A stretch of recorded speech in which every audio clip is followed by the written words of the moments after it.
Mana shu farzandsizlik muammosi. O'zim tajribamda ham shunaqa.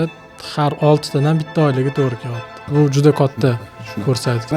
Yurakdan xayolan emas, ichki organlari seni yomon ko'radi.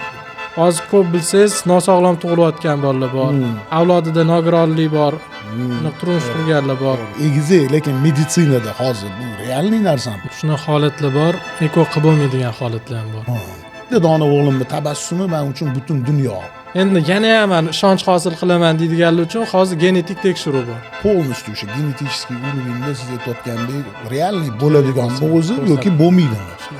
Bir xil holatlarda ikkita qo'yamiz. Shunaqa holatlar ham bo'lgan. Ikkita qo'yganimizda bittasi endi ikkiga bo'linib, 3 ta tug'ganlar ham bo'lgan. Endi haqiqatan bor narsa-ku, o'ziga bir narsani o'ylayversa, haqiqatan shunaqa kasal bo'lib qoladigan.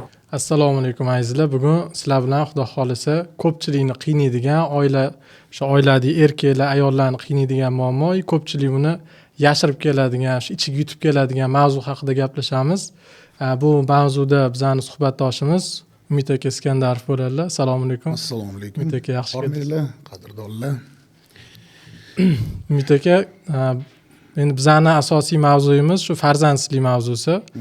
Lekin bugun Xudo xolisa siz bilan shu doktor sifatida emas, aka sifatida gaplashamiz. Aynan shu farzandsizlikda uzoq vaqt qiynalib yurgan oilalarga bugungi podkastimiz Xudo xolisa manfaatli bo'ladi degan umiddaman. Xudo xolisa. Umid aka, endi birinchi savolim sizga o'zida ham shu uzoq yil kutish bilan o'tgan vaqtingiz bo'lgan. O'sha paytda siz o'zingizda hissiyotlaringiz qanaqa bo'lgan? Shuni qanaqa eslaysiz shu davrlarni? Xo'p, endi bilasizmi, juda og'ir savol bu. Men bir o'zim emasman, bugungi kunda juda ko'p oilalarda bunaqa muammolar keladi. Avvalambor bu psixologik muammo. Avvalambor chunki yosh oila birinchi o'rinda ota-onalarimiz navara kutadi. Bilasizmi, qiyinchiligi shundaki, ko'chaga chiqqaningizda, yaqinlaringiz bilan ko'rishganingizda, uylanganingizdan keyin ozgina bir muddat o'tgandan keyin yangiliklar bormi? O'zbekchilikda ko'payishyapsizlarmi? Shunga o'xshash savollar har gal sizni o'sha fikrga olib kiraveradi va kutayotganingizdan ham yana ham qattiqroq kutishni boshlaysiz va bu haqida xohlasangiz ham, xohlamasangiz ham bu haqida o'ylayverasiz. Bu oilada sal tushunmovchiliklarni ko'p keltiradi aka. Psixologik anaqasi shunda. Chunki ikkita har xil inson, ya'ni ayol kishi va erkak kishi, bizning o'zi dunyo qarashimiz ham sal har xilroq. Biz faqat inson degan nomimiz bor. Dunyo qarashimiz, bir gapni tushunishimiz, qabul qilishimiz, hazm qilishimiz va ichingizdagi fikringizni bayon qilib berishingiz ham har xilda, ayol bilan erkakniki. O'shaning uchun bunaqa gaplardan keyin oson bo'lmaydi. Shu ahvolda yurganlar meni hozir tushunadi. O'shaning uchun va bu muammolardan bittasi. Ikkinchisi, har xil o'ylarga kirasiz. O'zingiz yeyishni boshlaysiz. Bormagan joyingiz qolmaydi. Mana shu shaharda qancha doktor bo'lsa, qancha tabib bo'lsa, hammasiga qatnashishni boshlaysiz-da. Nega aynan menda shunaqa bo'lyapti? Hamma yoqda sog' salomat bo'lib chiqayotganingizda ayniqsa. Bemalol bo'ladi. Biz hozir meditsina bu narsaga javob bera olmaydi degan savollarni eshitish og'ir. Tushunolmay hamma narsaga anaqa nima deydi? Har bir muammoga yechim bor-da o'zi aslida. Hamma kitoblarda bu narsa aytiladi. Har bir muammoga yechim bor. Lekin o'sha muammoga yechimni topa olmayotganingizda eng qiyini shu bo'ladi. Shu. Ko'pchilikda o'zi hozir shu muammo. Endi men o'zimda ham qabulim keladigan bemorlarda nimadan bo'layotganini bilmaydi, qaysi teshikka kirishini bilmaydi. Bu yoqqa o'zini uradi, bu yoqqa uradi, oxiri endi kelishadi. Endi bizada hozir endi o'sha payt siz bu voqealar 10 yildan oshgan bu narsalarga. Endi men endi bilasizmi, yangi turmush qurganman hozir. Yangi deganda ham qanaqa 3 yil bo'ldi. Uylanganimga 3 yil bo'ldi. Farzandim bor. Yana farzand kutyapman. Men baxtiyor insonlardan biriman bugungi kunda. Endi to'g'ri tajribamda shunaqa kunlar bo'lgan. endi bilasizmi juda ham bir o'sha hozir dolzarb qilib muammolarda kutganimizni hammasini hisoblamasa 5 yil 100% shu 5 yil buni muammosida qiynalganmiz. Ketidan yugurgansizlar. Ketidan yugurib, boshida bo'lib qoladi, bu o'tadi-yu, birinchi, ikkinchi yilda, uchinchi yilda. Boshida shunaqa bo'lgan. Ozgina bo'ladi o'z vaqtida. 5-yil 5 yil og'ir kechgan juda. Bu odam yurish turishiga ham, o'zini tutishiga ham hamma narsa boshqacha eshitiladi quloqingizga, hamma narsa boshqacha tuyulaveradi. Bu orada tushunmovchilikni olib keladi va albatta er-xotin ko'p bir-biri bilan janjallashadi yoki janjallashmasa ham aqlli yo'l tutganda ham baribir bir-biridan arazlashadi. Ayol kishi nozu, yig'laydi ko'p o'tirib kechalari. Atrofdagilar gapiga shunaqa. Keyin eng qiyini xola, ammalar, uyga kelgan mehmonlar hadib gapiraveradigan gap shu. Endi nasiba degan narsa ham bor hayotda. Keyin bugungi kunda meditsina rivojlangan. Hozir endi bugungi kunda deganimda men oxirgi mana 10 yil bo'libdi biz ajrashib ketganimizga. 10 yilda meditsinada nima bo'layotganidan hozir xabarim yo'q. To'g'risini aytaman.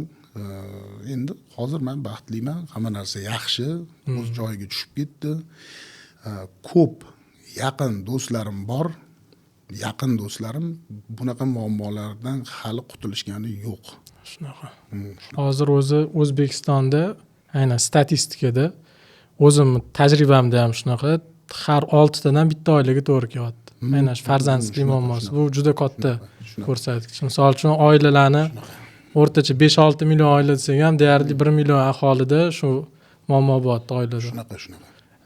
Keyin aytasiz shu paytda endi sizlardagi muammo demay o'sha farzand sababi noma'lum farzandsizlik deyiladi. Sababi idiopatik besplodiya. Shu 3 yildan shu vaqt davomida farzandsizlik sababi aniqlanmasa shunaqa deyiladi tibbiyot tilida.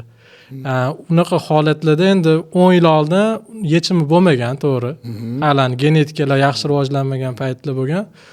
Hozir shunaqa texnologiyalar chiqqan, sababi noma'lum farzandsizlikni genetik sababini tekshirish. Er-xotin qon analiz topshiradi. Bitta analiz topshiradi. 45 kun, 50 kunda javobi chiqadi.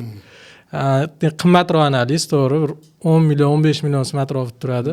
Topshiradi, lekin bu aniq net beradi. Qolgan hamma analizlar yaxshi chiqsa, mana erkak kishida spermogramma, urug' foizlari, harakati, sifati hamma zo'r chiqib, ayol kishida ham hamma narsa gormonlar joyida, endi sikl degan narsa bor, oy ko'rishi hammasi joyida bo'lib ham shu follikula yoriladi. Endi bilsangiz kerak bu narsani boshidan. Follikula yorilishi, yetilib hammasi joyida, turbi bachadon naylari ochuv. Lekin shunaqa holatda genetik aniq sababini aytib bera oladi. Nimadan bo'lmayapti? Shunaqa narsalar bor, allel gen degan narsa. Erkak kishi ham sog'lom, ayol ham sog'lom, lekin shu geni bir-biriga qo'shilgandan keyin bolani nosog'lom qilib qo'yadi. Shunaqa. Homila bo'lsa ham bachadonga o'rnashmay tushib ketadi. Men shu savolni sizga ham beraman deb o'zi o'ylanib qoldim. Chunki oxirgi kirgan joyimda bir narsa aytishdiki, bu 2013-yilmidi, 14-yilmidi,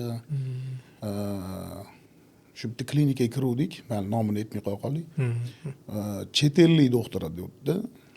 Ular bilan suhbatda bo'lganmiz, chunki haqiqatdan ham tushunmovchilik bo'lgan. Men o'zimga juda ham qiziq bo'lgan. Chunki hamma analiz siz aytgandek ideal holatda, ya'ni salga bo'lib ketish kerak bo'lgan narsa bo'lmayotganidan ham jahlingiz ham chiqadi. Faqat siz qilmaysiz, jahlingiz ham chiqib ketaveradi. Shunaqa tushuntirib berdiki, mana shu urug' yuborilganda dedi. Urug'ni yuborganda ayol kishini o'sha anaqasiga ketayotganda ayol kishidan shunaqa narsalar chiqadiki, urug'ingni o'ldiradi dedi. Uni organizmi, to есть bu fikran yo yurakdan yo xayolan emas, ichki organlari seni yomon ko'radi dedi. Shunaqa tushuncha oddiy, insoniy tilda tushuntirib berganda. O'zingizlarning tilingizda boshqacha aytilsa kerak. Bu bizning tilda shvarskiy sinamas. Shunaqa u qabul qilmaydi seni anaqangni dedi. Seni hidingni ham anaqangni shundoq yaqin borganingda bo'ldi. Anaqa unishtajeniyaga berib yuboradi anaqasi. Buni lekin yechim oson. Ko'rib, paytda tushuntirib bera olmaydi. Qanaqa qilib. Endi bu holatda endi ikki xil yo'li bor. Birinchisi effekt pasrog'i inseminatsiya degan usul bor. Erkakning urug'ini O'sha bachadon nayi bo'ladi. Shu bachadon nay emas, bachadon ichiga quyib berish. Kateter bilan jo'natib qo'yiladi. Bu birinchi yechimi. Agar muammo shu bachadon nayida bo'lsa, ya'ni bachadon bo'ynida, kirish darvoza qismida bo'lsa. Ikkinchi yechimi eko. Ekoda shu ayol kishida o'tda bachadon ishtirok etmaydi ekoda. Ayol kishining tuxumdonlari bachadon tashqarisida joylashgan. Maxsus kateter bilan, shu maxsus shprislari bilan ayoli shu jinsiy a'zosi orqali kirib turib, follikula terib olinadi. Terib olib turib, keyin follikulani siz urug' topshirasiz, urug'ingizni olib turib laboratoriyada urug'lantiriladi. Keyin o'tda o'zining maxsus muhitlari bor. Xuddi ayollar organizmidagi sredstvo qilingan. Shu muhitda 5 kun o'stiriladi. O'zining maxsus gazlari bo'ladi. Biz ham o'zimiz ham eko qilamiz, laboratoriyamiz bor, embriologiya. O'tda shu har bitta apparatlarni ko'rsangiz, har bittasida nomerlangan, ism familiyasi yozilgan. Keyin ham urug'lar saqlanadiganlarda ham har bittasi rangi, nomer bo'yicha turadi. Shu urug'lantiriladi. Urug'langandan keyin maxsus apparatda 5 kun o'stiriladi. Bu apparat o'zi muhitini ham tekshirib turadigan apparatlar bor, pH metr. U narsa muhitda yaxshi holatda turibdimi? 2-3 oyda o'zgarib turadigan narsa-da, yo har doim bir xil turib. Oddiy mashinani moyna almashtirib turasiz. Bu ham shunaqa narsa. Uni muhitini yengilab turamiz biz. O'sha yerda o'sadi. 5 kun o'sgandan keyin uni tekshiramiz kачествосini. 5 kunlik embrion, unda blastosista bo'lib ajraladi. O'sha qaysi biri yaroqli, qo'ysa ertaga rivojlanib ketishga yaroqli, qaysi biri yaroqsiz. Keyin tayyor 5 kunlik bola holatda ayol bachadoniga qo'yib beriladi. Shunaqa, eko shu narsa. Lekin ko'pchilik tushunmaydi mana shu narsani. Men tushunmas edim. Mana to'g'risini aytaman sizga, endi hozirgi kunda juda rivojlanib ketgandan oson tushuntirib beryapsiz. U paytlarda bunaqa tushunchalar, endi men o'zi staromodniyroqman shekilli, bu bor edi. Menda bitta tushuncha bor. Men uni yengib o'ta olmayman. Bu psixologik anaqa. Menga o'xshaganlar bordir, balkim shu intervyuni ko'rib bir fikr yuritadiganlar bordir. Chunki o'ylashga bu ham bitta masala aslida. Aytmoqchimanki, o'zi mana shu qanaqa mana shu Alloh tomonidan qo'yilgan ssenariy deydimi, mana shu insonga berilgan hayotda o'zidek bo'lishini xohlayman-da har doim.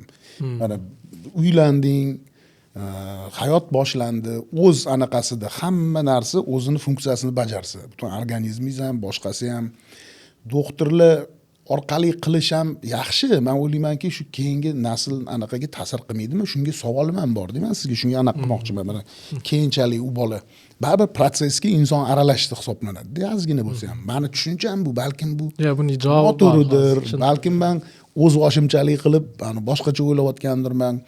Lekin ko'ngil degan narsa bor, u xotirjamlik holaydi har bir narsada. O'shaning uchun ham savol bu, ham menimcha ko'pchilik bu savollarga o'zini ichidagi dardiga javob ham oladi deb o'ylayman. Xo'p, aytganingiz shu avlodim naslim qanaqa bo'ladi demoqchi. O'zini protsess emas-da, bu biologический protsess. Bu ham sog'lom bo'ladimi? Xuddan inkubatorga o'xshab shunaqa, inkubatordan chiqqan tovuq tuxum ocha olmaydi, jo'jo ocha olmaydi. Shunaqa narsa bo'lmaydimi deyapsiz? Shunaqa problemli, qanaqadir razvitiyasi bolani, yo sizni mana shu ota bobolaringizdan kelayotgan nasl deydimi, nasab deydimi? Masalan, men endi faxrlanaman, otamdan faxrlanaman. Otamdan bobom haqida eshitganman, ulardan faxrlanaman. Bobom haqida endi faqat otam emas, boshqa qarindosh urug'larimiz ham bor. Adammi, opa, singillari, ularlari aytib beradi-yu, men xohlayman, meni bolalarim ham shu bobomga o'xshagan sabrli, kuchli.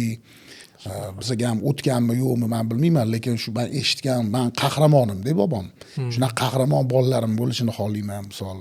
Shu mavzuda o'zi biologический protsessda bo'lsin degan fikr qotib qolgan deymi hamda. Balki buni yechimi hozir ko'pchiligiga yordam berar, okey. Endi siz yolg'iz emansiz. Bunaqa o'ylaydigan odamlar ko'p. Men qabulimda nechta odam o'tiradi. Kimdir rozi bo'ladi, kimdir rozi bo'lmaydi. Shunaqa. Endi to'g'ri tushuntirib bersa, lekin rozi bo'lishadi shu narsani. Endi to'g'ri tushuntirganda ham lekin qadriyatlariga to'g'ri kelmay rozi bo'lmaydiganlar bor. Sizda ham endi shunaqa holat bo'lyapsiz. Lekin bu yerda bola biologik o'zingiz bolangiz bo'ladi. Bolani geni o'zgarmaydi. O'ziman urug'lanish qanaqa bo'ladi? Urug'lanish erkakning urug'i tushdi, ayolning shu jinsiy a'zosiga tushdi, keyin u bachadon orqali bachadon naylariga yetib boradi. Unda naylari bo'ladi, shu naylarning kengaygan ampulyar qismi bo'ladi. Shu qismida siz urug'ingiz ayol kishidan tuxum hujayra chiqadi, yetsikletga urug'lantiradi. Uchrashadi bir-biri bilan. Bachadon naydi. keyin uchrashgandan keyin 5 kun davomida sekin harakat qilib bachadonni ichiga tushadi. Ya'ni yerga kelib o'rnashadi. Shu yerda bachadon nayida muammo bir xilda bachadon nayida yopib bo'lib qoladi. Bir xilda hamma narsa yaxshi chiqadi, lekin bo'lmayapti. Bir xilda shu erkakning urug'ining harakati, mana yetib borishga qiynaladi ichkariga. Yoki o'sha genetik sabablar bo'ladi. Shu holatda biz tuxumdondan folikula terib olib, faqat mana shu urug'lanishi, tashqarida urug'lanishi, yo o'sha ichkarida urug'lanish tashqarida laboratoriyada qilamiz. Bu yerda bolaga hech qanaqa o'zgarmaydi, bola sog'lom bo'ladi. Endi yana ham men ishonch hosil qilaman deydiganlar uchun hozir genetik tekshiruv bor.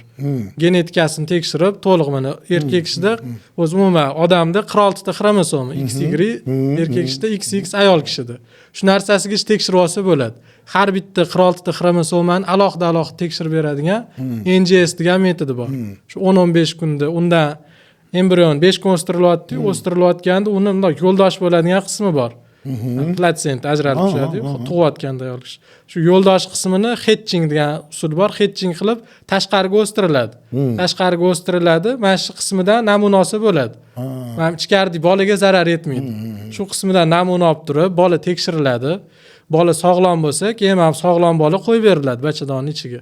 Bu yerda to'liq xromosom kasalliklarini aniqlasa bo'ladi. Keyin hozir ko'p bilsangiz, nosog'lom tug'ilayotgan bolalar bor.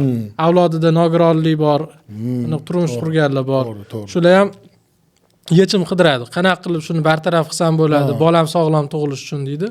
Shunaqa holatlarda ham PGD-M degan usul bor. PGD-M aynan undagi qaysi genetik kasallik borligini bilsa, bir xildan spinal meshni atrofiya deyiladi. Qo'llar shol bo'lib qoladi kichkina paytda. Shunaqa bilsa, aynan shu narsaga tekshiramiz. Embrion 5 kunlik embrionni onani qorniga qo'yishdan oldin 5 kunlik holat tekshiramiz. Shu kasallik aniqlanmasa, sog'lomini qo'yib bersa bo'ladi. Shu darajada yutuvlari bor deb. Men hozircha mana siz bilan suhbat qilyapman-da, orada bir bilasizmi, o'zbek tilida tirjayish deydi, lekin kulib o'tiribman. Ibn Sino xayolimga keldi. Endi kino aktyorman aka. Bugungi kunda tarix bilan yuzlanyapmiz yaqindan. Общий anaqada bilardik tarixni, endi detal bilan ichiga kirib, yana ham sinchkovlik bilan o'rganish, o'zingizni qiziqishingiz ham oshib ketadi bu narsaga. Shu Ibn Sinoni appendiksi olish masalasida qarshilik ko'rsatishganda shunaqa. Xuddi shunaqa o'zimni his qildim. Hozir staromodniy odam bo'lib, yo bunaqa ekan degan fikrda bo'lgandan ozgina uyalyapman-u. Lekin bilasizmi, baribir xotirjamlik kerak bu narsada. Shu Ibn Sinoni holatidagi mana yangi erada hozir insoniyat hayotiga, ya'ni kelajagiga, nasl nasabiga yana ham katta yangiliklar ochilganidan men juda xursand bo'lib ketdim hozir. O'shanga kulib, o'sha zamonga kirib chiqdim hozir. Bir shunaqa ko'pchilik qarshilik qilib u odamni o'limga hukm qilmoqchi bo'lishgan, ya'ni shariyani qildi. Keyinchalik bunga fatvo berishgan, shu mumkin bu insonning hayotini saqlab qolish uchun. O'shanaqa bugungi kunda ham shunaqa fikrlaydigan, shunaqa yashaydigan insonlar bor. Uning bittasi menman, misol. Har narsada ham emas. Men o'z современный oilada katta bo'lganman, rus maktabida o'qiganman. Lekin u bu genetik уровеньda bo'lsa kerak. Ben misol uchun bunaqa nima deydi, men bu xayolga kirish, biologический o'zi bo'lgani yaxshi, yo misol ko'p narsada baribir o'zim ham taqqilayman ko'p narsada. Shunga nima deyman, bu katta xursandchilik. Men hozir siz rosa eshitib, ko'pchilikga yengil bo'libdi, ko'pchilikga yaxshi yo'llari ham topilibdi. Meni yana bitta savolim tug'ildi. Savolim shundan iboratki, men bilasizmi, maktab paytlarimda Husanim bo'lishini yo Hasanim bo'lishini juda ham xohlaganman. Sinfdoshim bo'lardi, Hasan Husanli, havasim kelardi. Ikkita bir xil odam, absolutno bir xil odam maktabda ajrata olmasdi. Keyinchalik o'qigandan keyin bolalik davrida shiram orttirib olasiz yo qaysidir bitta kichkina o'zgarishini ko'rib olasiz-da, xotirangizga joylashib qolgandan keyin ajratishni boshlaysiz. Shunda ham murojaat qilishdan oldin o'sha belgisini qidirib olasiz-da, otini aytish uchun. Bugungi kunda mana hozir katta bolalarimiz operatorlarimiz bor. Hasan Husan degan operatorlarimiz bor, Atabayevlar. Ularni ham shunaqa yuz shakliga qarab, bundoq qidirib, yo Hasan, yo Husan deymiz. Ijodda ham ko'p Hasan Husanlar, juda bir xil, identichniy bir xillar bor, ajratib bo'lmaydi. Ayniqsa 2 oyda, 3 oyda bir ko'rib qoladigan insonlaringiz bo'lsa, haqiqatan ajrata olmaysiz. Aytmoqchimanki, hozir boshqa joyga o'tib ketib qoldim, shunaqa bo'lishini xohlaganman. Masalan, meni naslimizda men bilmayman-da, Hasan Husanlarimiz bormi, yo'qmi? Men uchratmaganman qarindoshlar ichida. Shunaqa qilsa bo'ladimi? Endi misol mana qilib beramiz deyapsizlar-ku, yo'q, misol endi bir to'la sababini qilamiz. Farzand bor, Alloh beradi. Shunaqa. Endi bir xil noto'g'ri tushunchaga boradi, keladi 100% bola qilib berasizmi deydiganlar bor. Aytamiz deb bolani Alloh beradi, biz sababini qilamiz, yordam beramiz. Endi oxirgi texnologiya-da bu. O'sha yechimi bu ham kimlarga? Shuni bir quloqda eshitgandek bo'ldim-da. Hozir ko'chada har xil gap yuraveradi. Odamning og'ziga ele tutib bo'lmaydi. Hasan Husan, Fatima Zuhra hozir zakaz qilganingni qilsang bo'ladi. Sizni gapingiz egizi Alloh beradi. Egizi, lekin meditsinada hozir bu realniy narsami? Egizi qilish imkoniyati bor. Lekin aynan Hasan Husan qilib berish qiyin. Chunki mana bunaqa narsa. Hasan Husan bo'lganda bir xil bo'ladi ikkalasi. Bir xil bo'lish uchun bitta urug'dan urug'langan bo'lishi kerak. Bo'ldi, tushundim. Mana tuxumda ruslarda двойняшки ham deydi, to есть shu bliznashki bor, двойняшки bor. Ikki xil o'xshamaydi-yu bir-biriga, lekin bitta paytda tug'ilgan. Bizda hammasi egiz ketaveradi-da. O'xshaydiganlar bizda Hasan Husan o'sha egiz hisoblanadi. Hozir siz aytayotganingiz двойняшки bo'ladi. Двойняшки bo'lsa, bitta urug', bitta tuxum hujayrani urug'lantiradi. Unda shunaqa holat bo'ladi, bitta tuxum hujayra 2 ga bo'linadi. 2 ga bo'linib ikkita bola bo'ladi. O'shalar Hasan Husan bir xil bo'ladi. Tushundim. U ekoda ham unaqa har doim ham bo'lavermaydi. Bir xillarda bo'lib qoladi. Egizga qo'yib beramiz, shunaqa holatlar bor. Faqat unda alohida urug'langan embrion. Ikkita bolani qo'yamiz, lekin u bir xil bo'lmasligi mumkin. Chunki 2 xil urug'da urug'langan. Tushundim. Qiz o'g'il bo'lishi mumkin yoki o'g'il bo'lsa ham, kelasa ham 2 xil o'g'il bo'lishi mumkin, 2 xil qiz bo'lishi mumkin. Lekin egizak bo'ladi. Bir xil holatlarda ikkita qo'yamiz, shunaqa holatlar ham bo'lgan. Ikkita qo'yganimizda bittasi yana 2 ga bo'linib, 3 ta tug'ganlar ham bo'lgan. Buni holatlar. Endi men aytayman, hozir mana uzoq farzand kutib, ana shu narsaga o'sha bir er xotin fikri jamlab, mana uzoq farzand bittada qutulish deydi-yu, ana 2 marta tug'ganda 4 ta bola bo'ladi deydimi? Shunaqa bir xayoldan bir o'tadi, yoki har xil narsalar o'tadi xayoldan. Shunga endi baribir biz ham ko'pchilik ko'rib o'tiribdi mana hozir. Aka-ukalarimiz, opa-singillar, onaxonlar ayniqsa o'tirib ko'radi. Bilasizmi, shunaqa qaynanalar bor, kelinni yaxshi ko'radi. Lekin navara ham xohlaydi, ikkilanib qoladi, misol. Kinolarda ham ko'p bu mavzular ko'rsatiladi. Aytmoqchimanki, meditsina katta qadamlar bilan oldiga chiqib ketibdi. Men hozir bugun siz bilan o'tirib suhbatlashib, ko'p doktor bilan o'tirganman, ko'p joyga borganman, ko'p to'qnashganman bu narsaga, lekin buncha yechim eshitmaganman-da. Mana bugun haqiqatan xursandchilik. Mana egizini ham aytasiz-ku, bir-biriga o'xshagan bo'lmasa ham, lekin birdaniga 2 ta farzand katta qilish. Demoqchimanki, bitta vaqtda endi baribir buni o'zini yengil og'ir tomoni bor-da. Masalan, egizi o'zi xohlaydiganlar bor. Keyin bittada 2 ta farzandni katta qilgan ham zo'rda deb o'ylayman. Bu qanaqadir onaga nagruzka bo'lib, keyin bolalarni razvitiyalariga qanaqa ta'sir qiladi, shu tomonlarini ham bilmoqchiman. Balki kelajakda men ham yoshim katta bo'lib qoldi-yu, 2 ta mana bo'yapti, xudo xolis farzandim, yana bir onasi bilan bir suhbatlashib, balkim egizak bo'lsa yaxshi bo'larmidi degan fikrga ham kelib qoldim. Xo'p, buni o'z odatda tavsiya qilmaymiz egizak qo'yish, chunki o'z bitta homila normal homiladorlik hisoblanadi, asoratlanmagan, yaxshi tug'ilgan bitta homila bu normal hisoblanadi. Качественный bo'ladi. Качественный. Уже 2 ta bu normal hisoblanadi. Patologik bereminiz deyiladi. Bu normal emas, chunki 2 ta qo'yganimizda 30% homilaning erta tug'ilish xavfi bor. Voqeani, недоношенный deydi, srok yetmasdan tug'ilib qoladi bola. Yoki o'sha bittasi qo'yilgan, bittasi rivojlanib, ikkinchisi rivojlanmay qolish holatlari ko'p kuzatiladi. Shunaqa. Shuning uchun keyin onaga nagruzkasi, chunki o'zi 2 ta qonlanish doirasi bor, katta kichik. unga uchinchisi qo'shiladi bitta qo'yganda. Ikkita qo'ysa to'rtinchisi qo'shiladi. Misol uchun onada buqog'ida muammo bo'lsa, qon quyilishi bilan bog'liq muammolar bo'lsa, yoki pochkasida muammo bo'lsa, ertaga atkaz berib pochkasi 6-7 oyligida bolani tushirishga to'g'ri kelib qolsa, undan yomon edi. Baribir shu fikrga yana qaytdim-da, biologiya baribir anaqa ekanda, o'zi nasibasi bilan anaqasiga qarab nima deydi? Insonga ko'targancha muammo beraman deydi-yu Alloh. Shunaqa ekan, oke, tushundim men sizni. Bitta o'zini xohishi bilan to'g'ri, ayol kishi govdali bo'lsa, baquvvat bo'lsa, shunaqa matga tazlari keng bo'lsa, odatda ikkita qo'yib bu ham o'sha analizlardan ko'rib chiqqaninglardan keyin bir hamma yog'i butun krepki ayol bo'lsa, значит bo'ladi, to'g'rimi? O'zligining roziligi bilan birinchi tushuntiramiz baribir, mana bunaqa asorati bo'ladi. Endi xuddi sizdagi misol ko'p odamlar xohlaydiganlar shunaqa. Pashti hamma so'raydi. Eko qildirayotgan hamma so'raydi. Ikkita qo'ydirib qo'yib bera qoling deydi. Keyin tushuntiramiz. Kimdir tushunib mayli deydi, kimdir endi tavakkal qilamiz, ikkita qo'yib bering deydi. Ikkita tug'ganlar ham yaxshi. Chunki egizaklar shirin bo'ladi-da. Okey, anaqa bittasi og'irroq bo'ladi, bittasi nima deydi, bittasi xuligan bo'ladi demoqchiman, bittasi bo'li anu sdержанный bo'ladi-da, kontrastniy bo'ladi. Shu kontrastni men yaxshi akalarim ham bor, men hurmat qilaman. Ikkala tomonni ham hurmat qilaman, Hasan Husan akalarim. Bittasi shustri, anu pozitivniy, keyin yumorga yaxshilar. Bittasi juda og'ir, tez jahlashib ketadigan, lekin aqlliroq. Ancha anu gapni taroziga tashab, o'ylab uzoq javob beradigan bittasi. Ularga ham havas qilaman. Endi ko'ryapsiz, biologический bo'lmasa, baribir og'irligi bor bu narsani. Shu. Endi o'zi ancha-muncha kerakli narsalar haqida gaplashdik.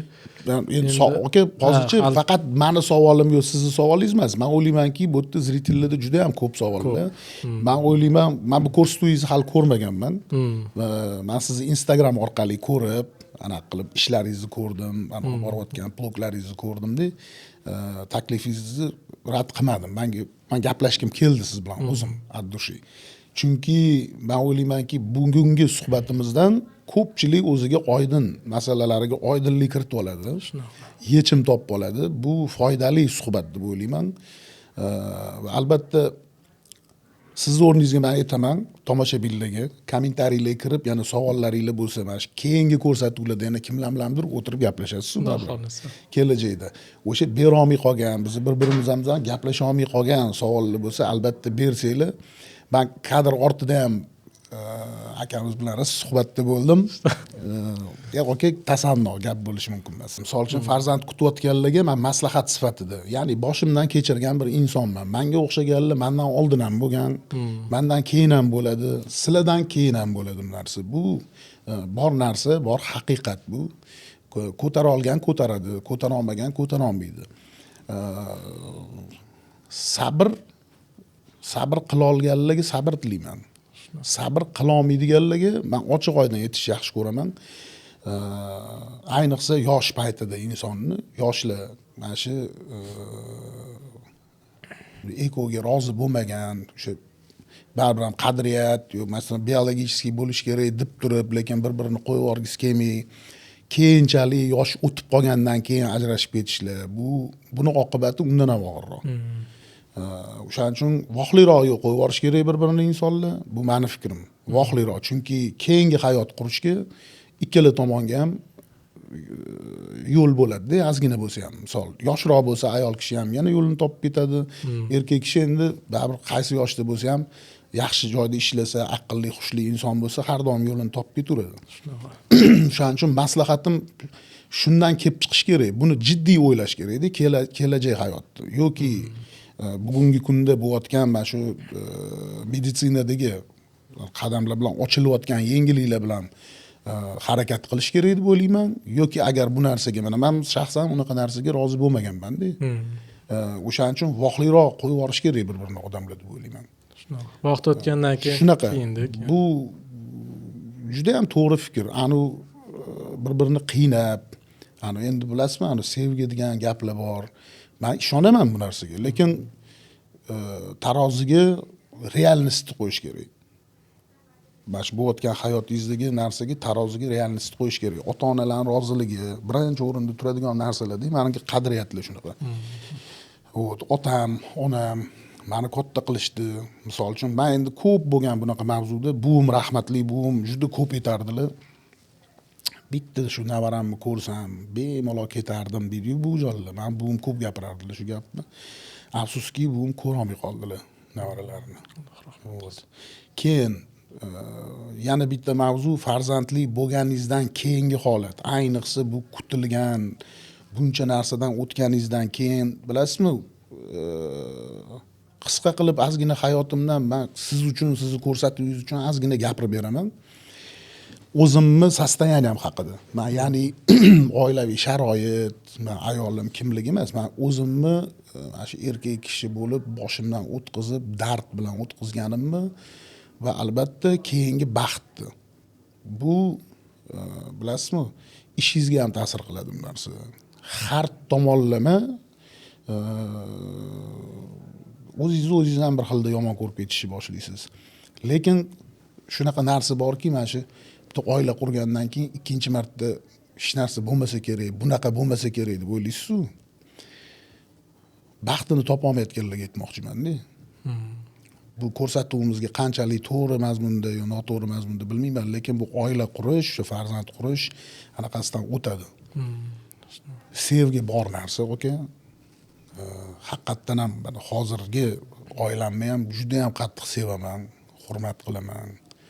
Ota-onasiga rahmat aytaman. Misol shunaqa chiroyli tarbiya berganiga, oilasini qadrlaydigan inson va albatta menga farzand tuhfa qilgan inson. Bu bilasizmi, oliy baxt. Ko'chada men misol uchun mashincha pul ishlaydigan ish topsam, yo obro' e'tiborli bo'lsam degan tsennislar bor-da, ruslar aytadi, tsennost.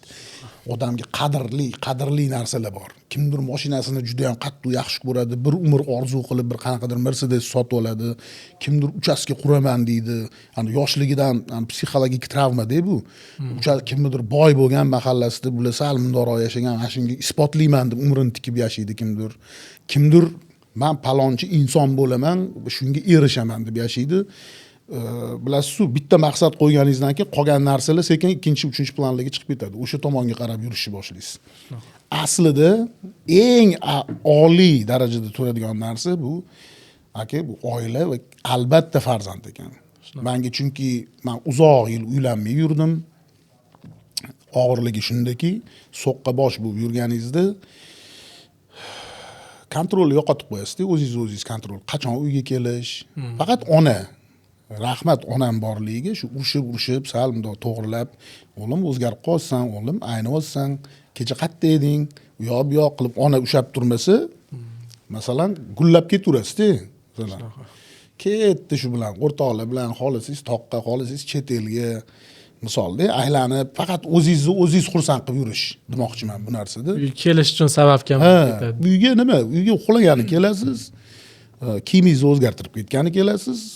Hatto oilangiz borligida ham ishlayotganingizda o'zi shunaqa kelasiz, damingizni olasiz, faqat o'sha kechasi bo'ladigan jarayon, bolangiz kutib olishi sizni, sog'inchi, adajon deb telefon qilib kunduzi oraladi, ado deyishlari. Oka, bu hech qaysi chet el, hech qaysi Mercedes, hech qaysi uchaska, hech qaysi hayotda ko'rib o'tgan narsalarim bu narsani hech qachon menga zaminat qilib bera olmaydi. Bu bitta dona o'g'limning tabassumi men uchun butun dunyo, bu hayot. Haqiqatan men uchun joningizni berarmidingiz deydi-ku. Yangi sevishganlar. Yolg'on-ku, bilamiz-ku.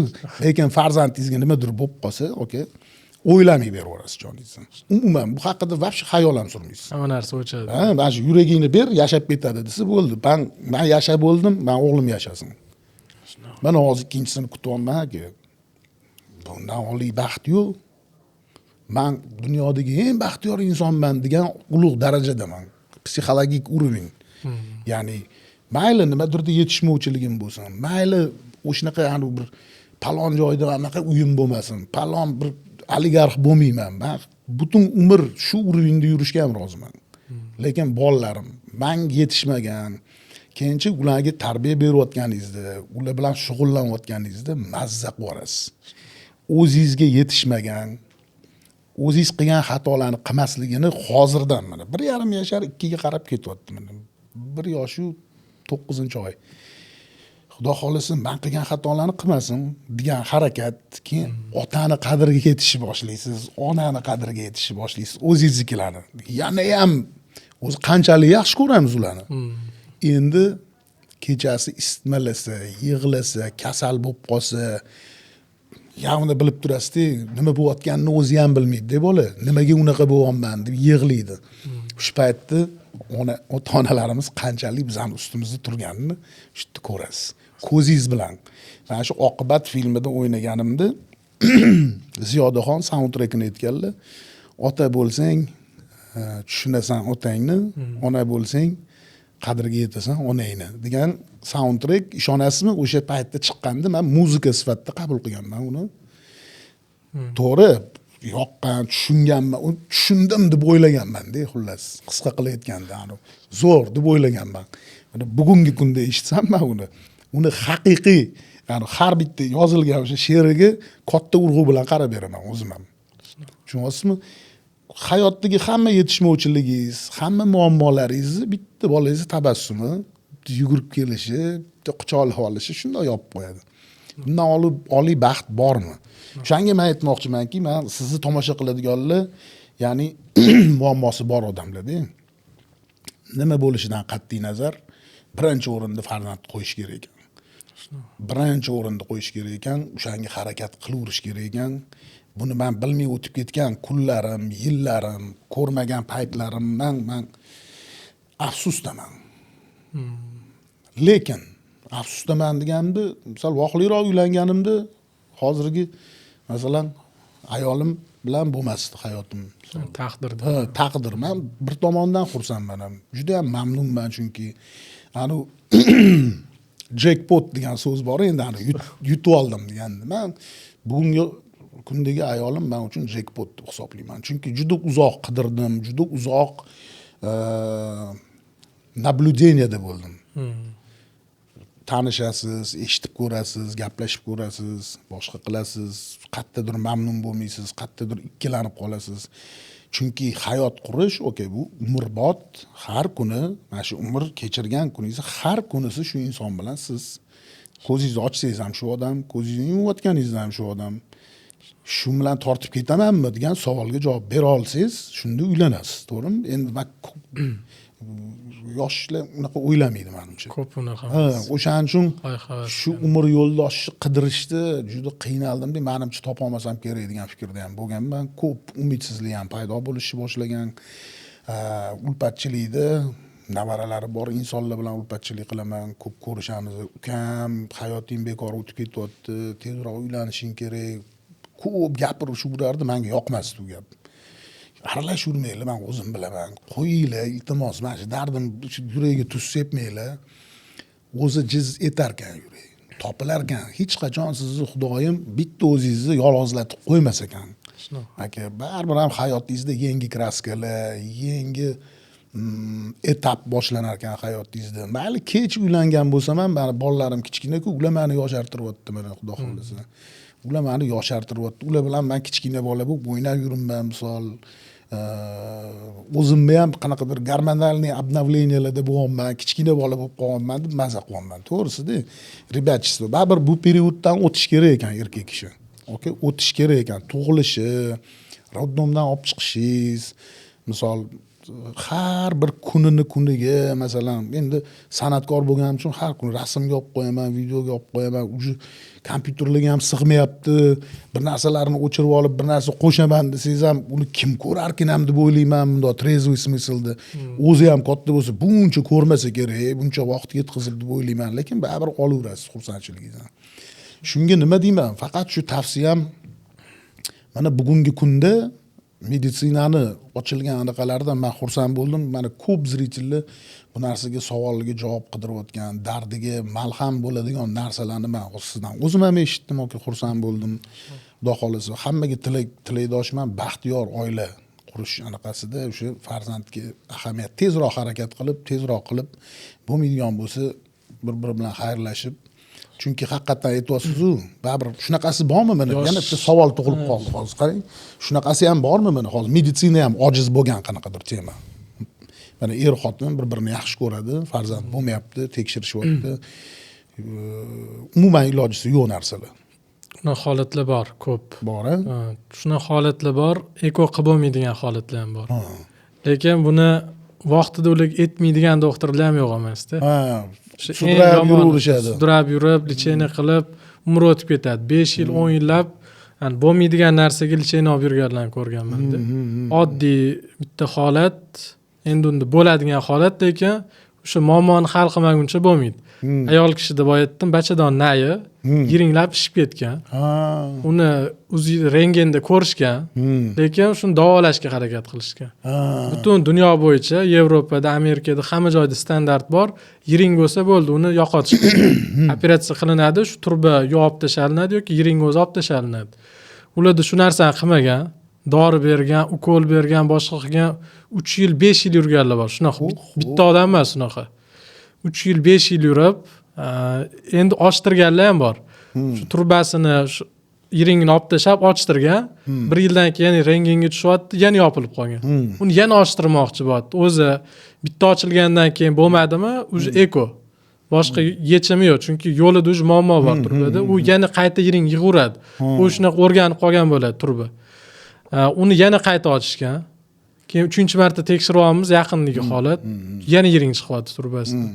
Endi ularda 12 yil o'tib ketgan. Eng kattani vaqtda eng yomon, yo'qotgan narsasi.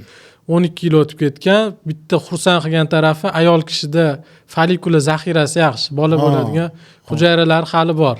Endi klimaks degan narsa bor, ayol kishida ungacha hali borib qolmaganlar. Eko qilsa bo'ladigan holatda kelgan. Lekin shu vaqtgacha 2-3 ta ekoni puli ketgan ularda. Davolash o'ziga. Endi qiladigan ishimiz ularda shu turbani olib tashalinadi, eko qilinadi. Xudo xolisa shu yechim bo'ladi. Lekin shunaqa holatlar bor, o'sha follikula zaxirasi yo'q. Erta klimaks anaqadan qolgan, hayz ko'rishdan qolgan ayollar bor. Yoki erkak kishida urug' umuman 0, operatsiya qilsa ham chiqmaydi. Uni holatlarni ham qilib bo'lmaydi. Tibbiyot ojiz holatlari ham bor. Shunaqa holatda baribir xotinga tushuntirish kerak. Men nechta odam qaytarib yuboraman-da, ekoni hammada ham qilavermayman. Tushuntiraman, sizda mana shunaqa holat. Tabiiy endi Allohdan kutasizlar. Kutish kerak yoki eko qildirmaylar deyman. Men qilmayman eko. Borib qatgadir uchrashsanglar, mengacha 2-3 joyda qilamiz deb kelganlar bo'ladi. Borgan, misol uchun, bo'ldi qilamiz eko sanni. 50-50 deb turishadi. 50-50 emasda, uni holatda bo'lsa bir 5% bo'lish ehtimoli. Shuna holatda ham baribir etmas 50-50 deb boshlab yuboradiganlar yo'q emas. Aytiladi, bo'ldi, sizda bo'lmaydi. Eko qilib bo'lmaydi. Kutsangiz yo tabiiy kuting yoki o'sha o'zingizlar hal qilinglar. Endi kelishib olishadi. Aytganingizda endi chunki ayol kishida zaxira yo'q, baribir bu yoqda erkak kishi ham farzandli bo'lish xohlaydi. Albatta. Baribir yechimini qilish kerak. Endi bu ayol kishiga ham qiyin, og'ir, yo shu yengil emas. Og'ir bilasizmi? Mana hozir ikkalovidan bittasi aybdor bo'lib qolgandi og'irda. Bilasizmi, ko'pincha mana qaysi kinolarda ko'rganman bu narsani, hayotda uchratmadim. Endi kinolarda ko'rdim. Endi mavzuyimiz shu bo'lganga,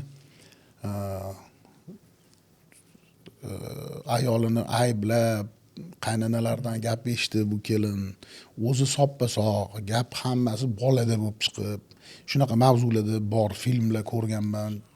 Ta'sir qilgani uchun esimda qolib ketgan ekan. Qaysi filmligi esimda yo'q.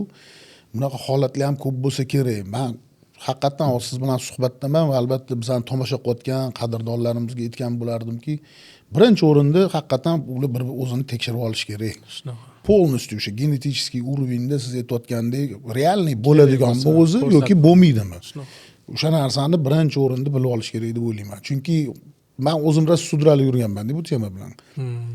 Menga etmayaptimikin degan xayolga ham borasizda, balkim shunaqa analiz qilib chiqsam, ukalarimda, hammada bizning qarindosh urug'larda unaqa problema вообще yo'q, hech kimda yo'q. Etagi to'la bo'ladi hamma oilani. Padriyat misol uchun Adammi, bobommi bolalari adam 70 yoshida tug'ilgan. Dadam 70 yoshida adam tug'ilgan. Tushunyapsizmi? O'zi 70 boy qo'yishmoqchi bo'lishgan odamning nomini. Adamdan keyin amakim bor, ammam bor. Tushunyapsizmi? Men voy deyman. Endi to'g'ri, u zamondagi ekologiya, u zamondagi pitaniya, u narsalarga ham ta'sir qiladi. Hozir biz ko'proq o'sha gotovoy mahsulotlar, toza narsa emas-da hammasi. Ko'pincha shu pomidorlarni ham men eshitdim, qulupnaylar ham mana qishin yozim borligi, bu ham o'sha biologiyani buzishdi bu ham, to'g'rimi? Hammasi genetika biologik emas-da, u qilishadi, o'stirishadi, va yegimiz keladi, yuramiz. Endi immunitetimiz ham shunga to'g'rilanib qolgan. Masalan, oddiy sut ichganda ham men magazinning sutini ko'proq yaxshi ko'raman. Svejiy sog'ilgan sut bo'lsa, masalan, ichga ketib qoladi. Menga yoqmaydi, demak ichmayman. Onam olib kelib turadilar mahalladan. Qanaqa deyman, ichmayman men deyman. Uni mazasi ham boshqacha, hidi ham boshqacha-da. Shunaqa bo'lib qolibmiz. Tushunyapsizmi? Qaymoqni ham, ana upakovkadagi qaymoqni olasiz, smetana, qaymoq. Uni lishniy anaqalari yo'q-da, bemalol non botirib ketaverasiz. Anaqada sal o'zini qanaqadir o'sha yo qishloqni mazasi, yo o'sha anaqani nimasidir bor-da, hidi. O'sha sizni anaqangiz attarga qiladi, yegingiz kelmay qoladi. Shu narsaga berilib qoldim. Men chunki yaqin kunlarda mana shu boraman-da qishloqlarga, mehmonga boraman-ku.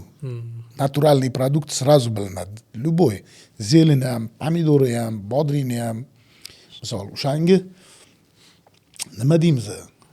Bir paytlar ota bobolarimiz shu 70 voy, 80 boylar ham bo'lishgan. Bugungi kunda menimcha вообще redkis bo'lsa kerak. Umuman yo'q ham deb hisoblasak ham bo'ladi. Shunga mana qarang, dadam shunchalik ekan, nima men imенно shunaqa degan xayol menga balkim doktorlar aytmayotgandir. No, bilasizmi, millionta dori yozib berishardi. Millionta vitaminlar, bir nimalar, kapsulalar, kerakmi menga u, kerak emasmi? Misolda, mana 43 yoshimda uylandim ben.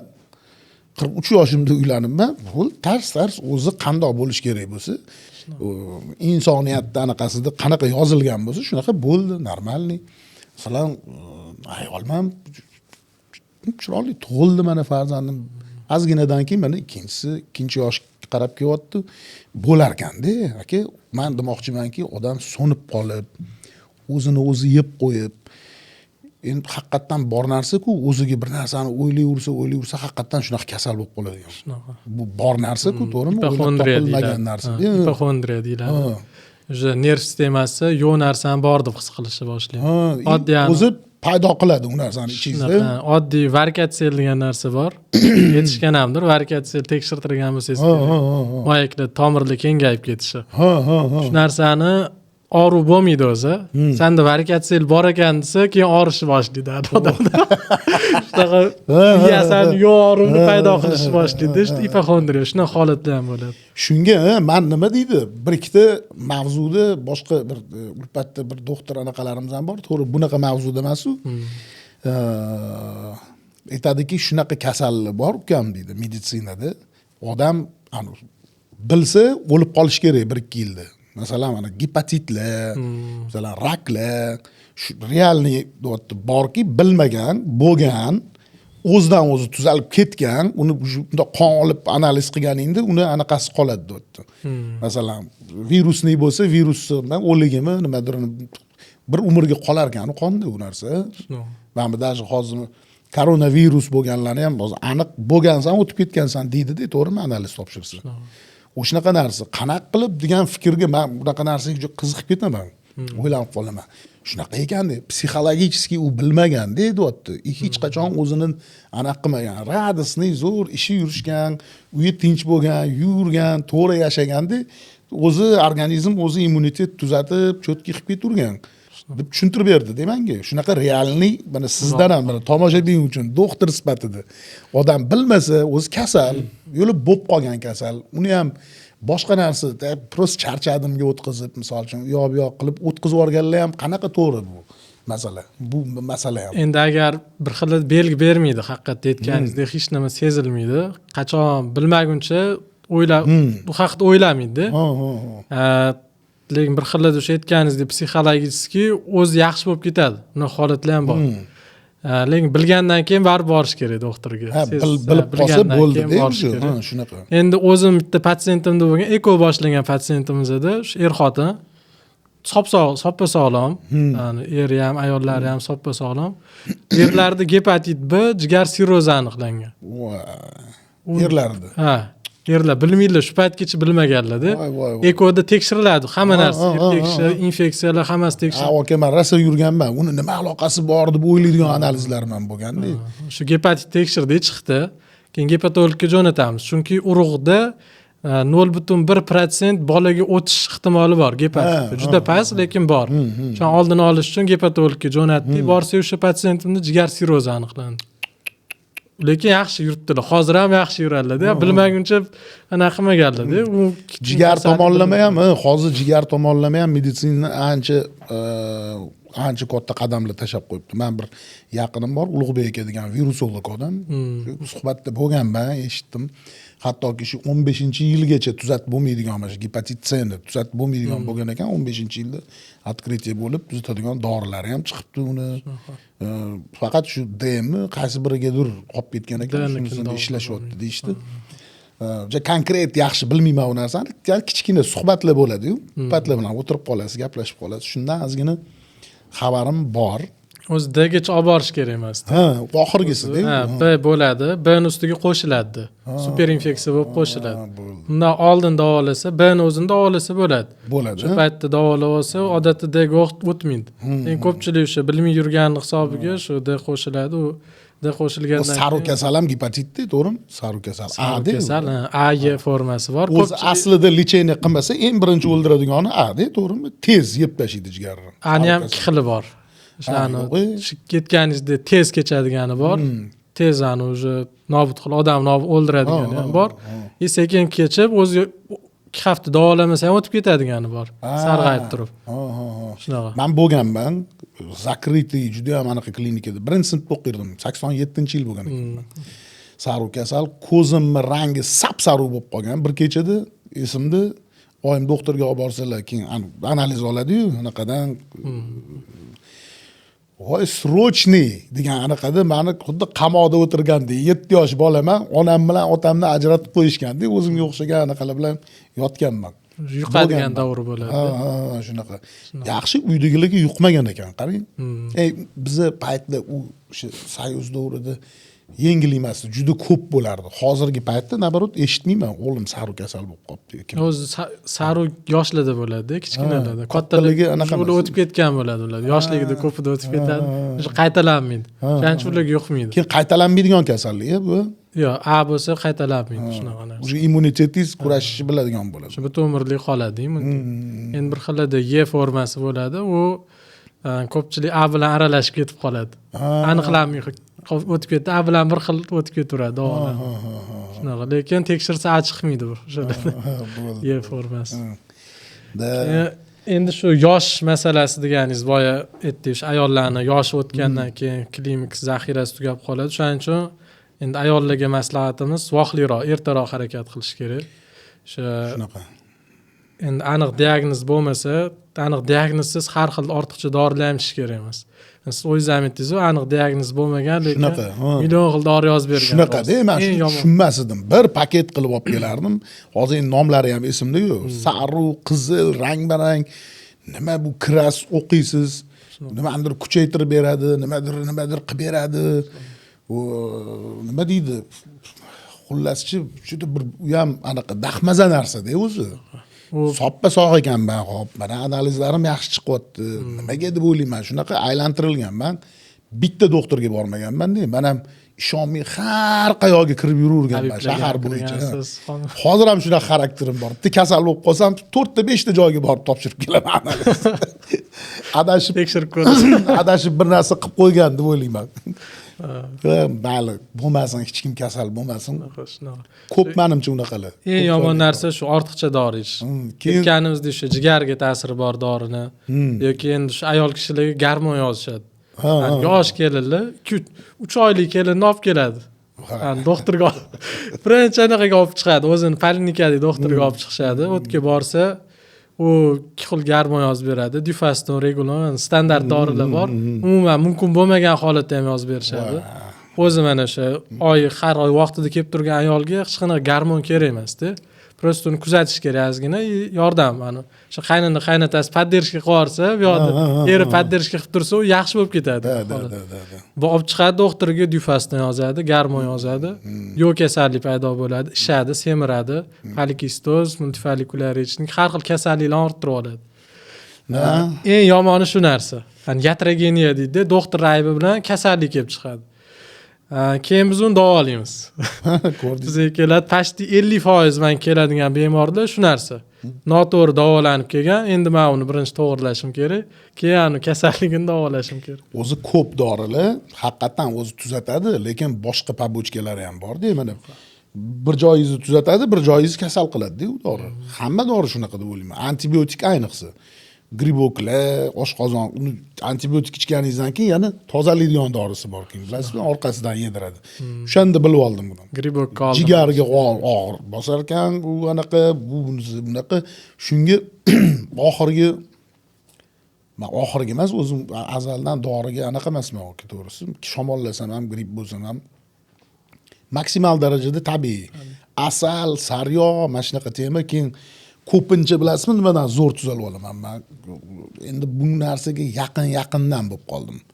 Men ves ganyat qilish, ves katta bo'lish, men bir 20-yil ozdim, 21-yil, 23-yil semirdim rollar uchun. Mana hozir endi kontrol qila olmaydigan momentlarim ham bo'lib qolyapti-da. Bir narsa uchun qilib olasizda, qaysidir vesdan tepaga chiqib ketganingizdan keyin tusha olmay qolasiz.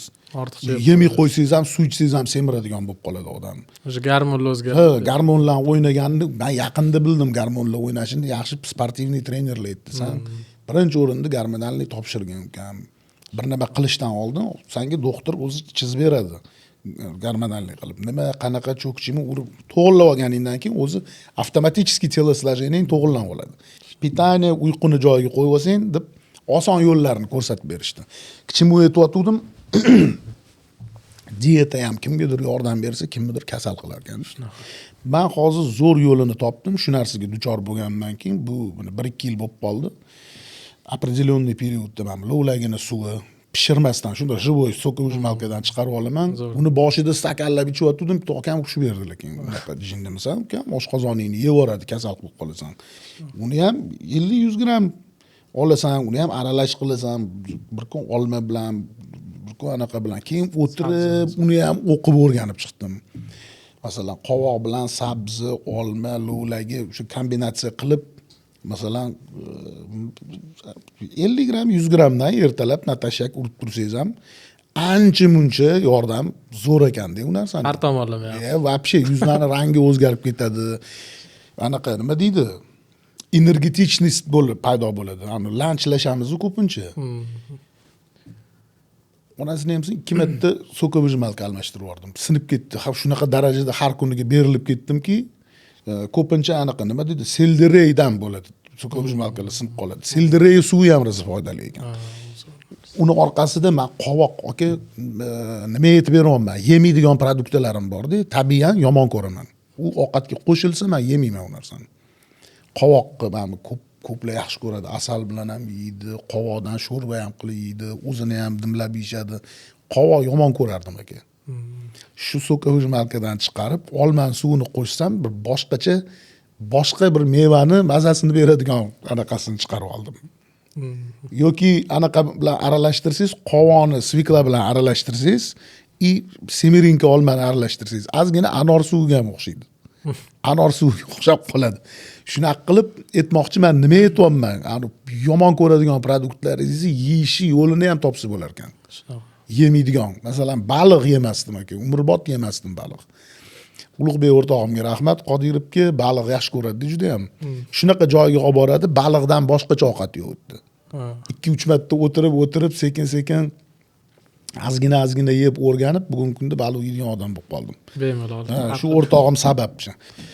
Nimaga mana bugun sog'liq haqida gaplashyapmiz, produktlarga ham ahamiyat berish kerak degan anaqa bor-da. Ya'ni mujskoy anaqangiz ham chotki, как soatda ishlashi uchun ham pitaniya to'g'ri bo'lishi kerak degan tema bor-ku, to'g'rimi? Shunaqa. Boya aytgan unaqangiz ham svetlar, ular ham Ha, o'sha muzko'y taraflari ham zo'r. Shunaqa. Endi ko'rib turgan erkaklar bo'lsa, Albatta yozib olsa tavsiya bergan bo'lardim. Shunaqa. Men nimaga aytdim? O'shaning uchun aytdim-da. Ya'ni dori har xil ular ichib yurgandan ko'ra, aka, mayiz, yong'oq, bunaqa narsalar ko'p. Bu haqiqat. Keyin o'ylab topilgan dietologlar o'stirmaydi bu narsani sotishga yo'lga qo'yish uchun. Bu realniy odamlar iste'mol qiladigan narsa. Prosta men taniyman odamlarni. Kimdir sviklarni yomon ko'radi. Kimdir men qovoq yemasdim mana. Hozir ham yemayman qovoq, lekin suvini chiqarib olma bilan aralashtirsa yeydigan bo'lib qoldim. Misol, ichib olasiz bo'ldi, sizda bor o'sha vitamin. Ya'ni organizmingiz уже потребленияda faolda. Ribi jirda o'sha omega. Baliq yemaydigan paytimga misol uchun o'sha omegani ichib yursam ham anaqada считаешь, что baliq yegandek bo'lasiz deb biram, to'g'rimi? Shunga pitaniyani ham to'g'rilash kerak masalasida. Birinchi o'rinda. Eng birinchi o'rin. Hamma narsa o'sha pitaniyaga bog'liq-da, baribir. Hosil. Keyin yana bitta savolim bor. Meni sizga, doktorsiz endi paytdan unumli foydalanib qolaylik demoqchiman. Yoshingiz katta bo'lgan erkakni anaqasida ko'pchilik endi eski naqlmi bu kattalardan qolgan hamma gapirish yoshi katta-da, buni aqlli bo'lgan, o'shanga bolalari ham aqlli bo'ladi degan narsa. O'zim xursand qilib qo'ymoqchiman savolim bilan. Kech tug'ilgan farzandlar, kech anaqada ko'rgan, kutilgan, masalan, keyin shu mana shu eko orqali qilinsa ham, boshqa qilinsa ham bir xil deyapsiz-ku. O'sha protsess bo'ladi, faqat yordamlashib yuboriladi meditsina tomonidan deyapsiz. Qanaqa farqi bor yosh bola farzand ko'rgani bilan shu 30 dan oshib 40 larda misol uchun farzandli bo'lganda haqiqatan bor narsami yo quruq kattalar anaqasimi bu? Bu yerda genotip, fenotip degan narsa bor. Genotip bu o'zgarmaydigan narsa. Siz qanaqa bo'lsangiz, sizdan bolaga o'tadigan narsalar bor.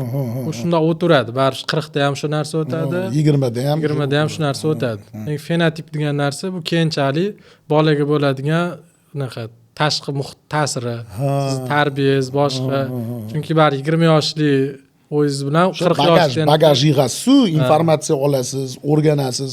Nimandir noto'g'ri narsani to'g'ri deb fikrlab ketayotgan joyingizda peshanangiz toq etib uriladi-da, unaqa emasligini o'zingiz dostoverиться qilib kimdir aytganiga baribir ishonmaydigan yosh bor-da o'sha payt. 25 gacha maslahat, kimdir gapi, men dunyoda eng zo'riman, men hamma narsani bilaman degan payt bor. Menda ham bo'lgan. Juda bir o'zimcha 4 ta kitob o'qib olib o'tirib seriozniy odamlarga ham bemalol gapirib beradigan paytlarim bo'lgan. Uyalaman bir xil payt eslasam. Unaqa bolalarga hozir qarasam shunaqamidim deb o'ylayman. Juda intensivniy, yarki ko'rinadiganlar bor bunaqani. Yili bilsa ham o'zini ushab turib kam gap bo'ladiganlar bor. Aytmoqchimanki, hayotda unaqa insonlar qachon ishonadi bo'layotgan narsaga? O'zi dong'illab uriladi-yu, yo o'sha chuqurga tushib qoladi-yu, chiqish masalasida eshitgan edim shu noto'g'riligini, ishonmadim deb ushaysiz bu narsani. Kelajakda mana shu har xil kunlar bor, yaxshi, yomon kuningiz bor. Yetishmovchilik bo'ladi. Aytolmani stresslarni har xilidan o'tasiz. Любойchasi baxt tomonlama, topish tutish masalasida, tam fantaziyangizdagi orzularga erisha olmayotgan stresslaringiz, hayotda o'zini anaqasi informatsiyasi bor. Siz kutmagan, kutilmagan kelib qolgan narsalar. Uni orqasidan odam ancha fikrlashib tobora oshib boraveradi, keyin qaysidir momentda umrim oxirigacha ham baribir hamma narsani bilib olmas ekanman.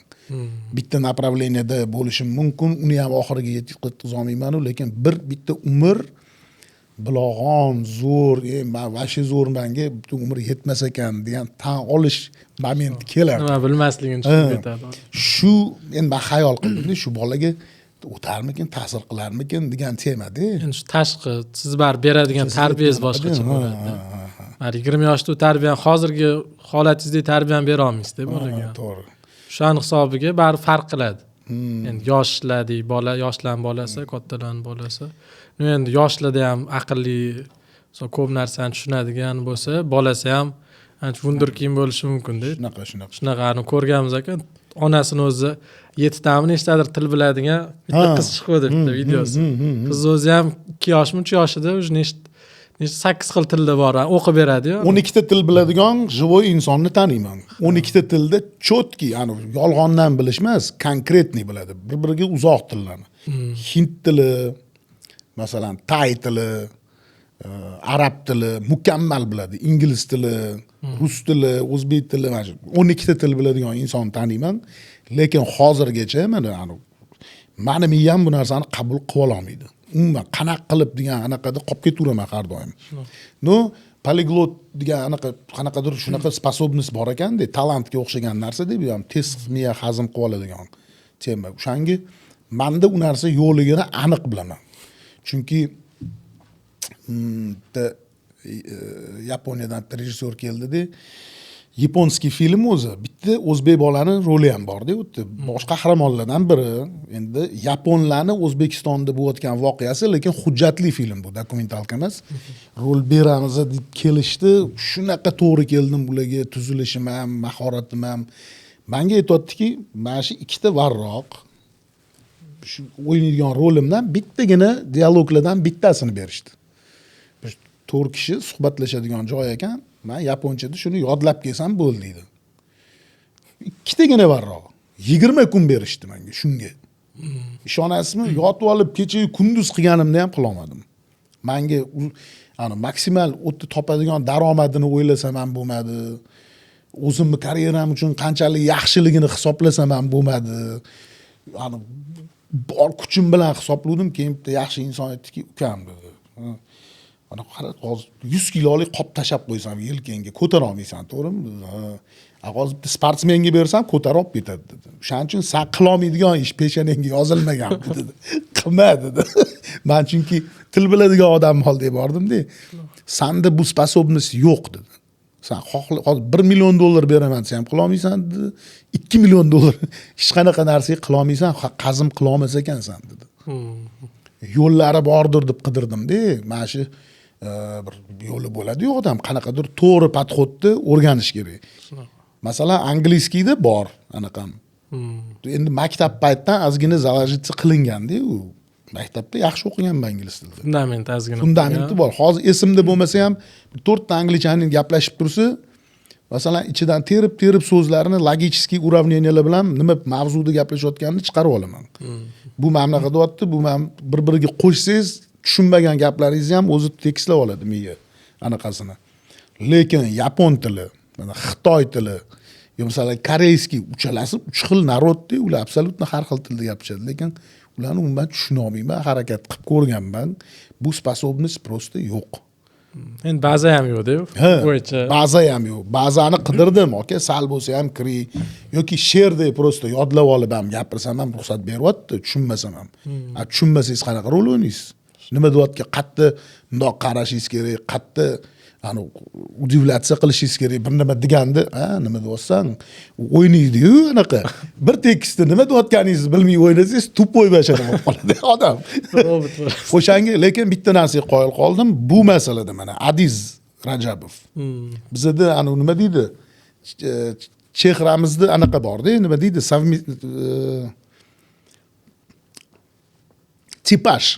Tipaj deydi. Biz bir-birimizga o'xshamaymiz. Tipaj bor. Jingali choch u ham, temninki bug'doy rang, ko'zi katta misol uchun. Shunaqa masalada tipajimiz bir xil. Adizam bo'lgan ekan-da, men bilmaganman. Meni chaqirishgan, boshqa qilishgan, вы нам подходите абсолютно по всем параметрам. Единственное языковое знание. Bo'ldi.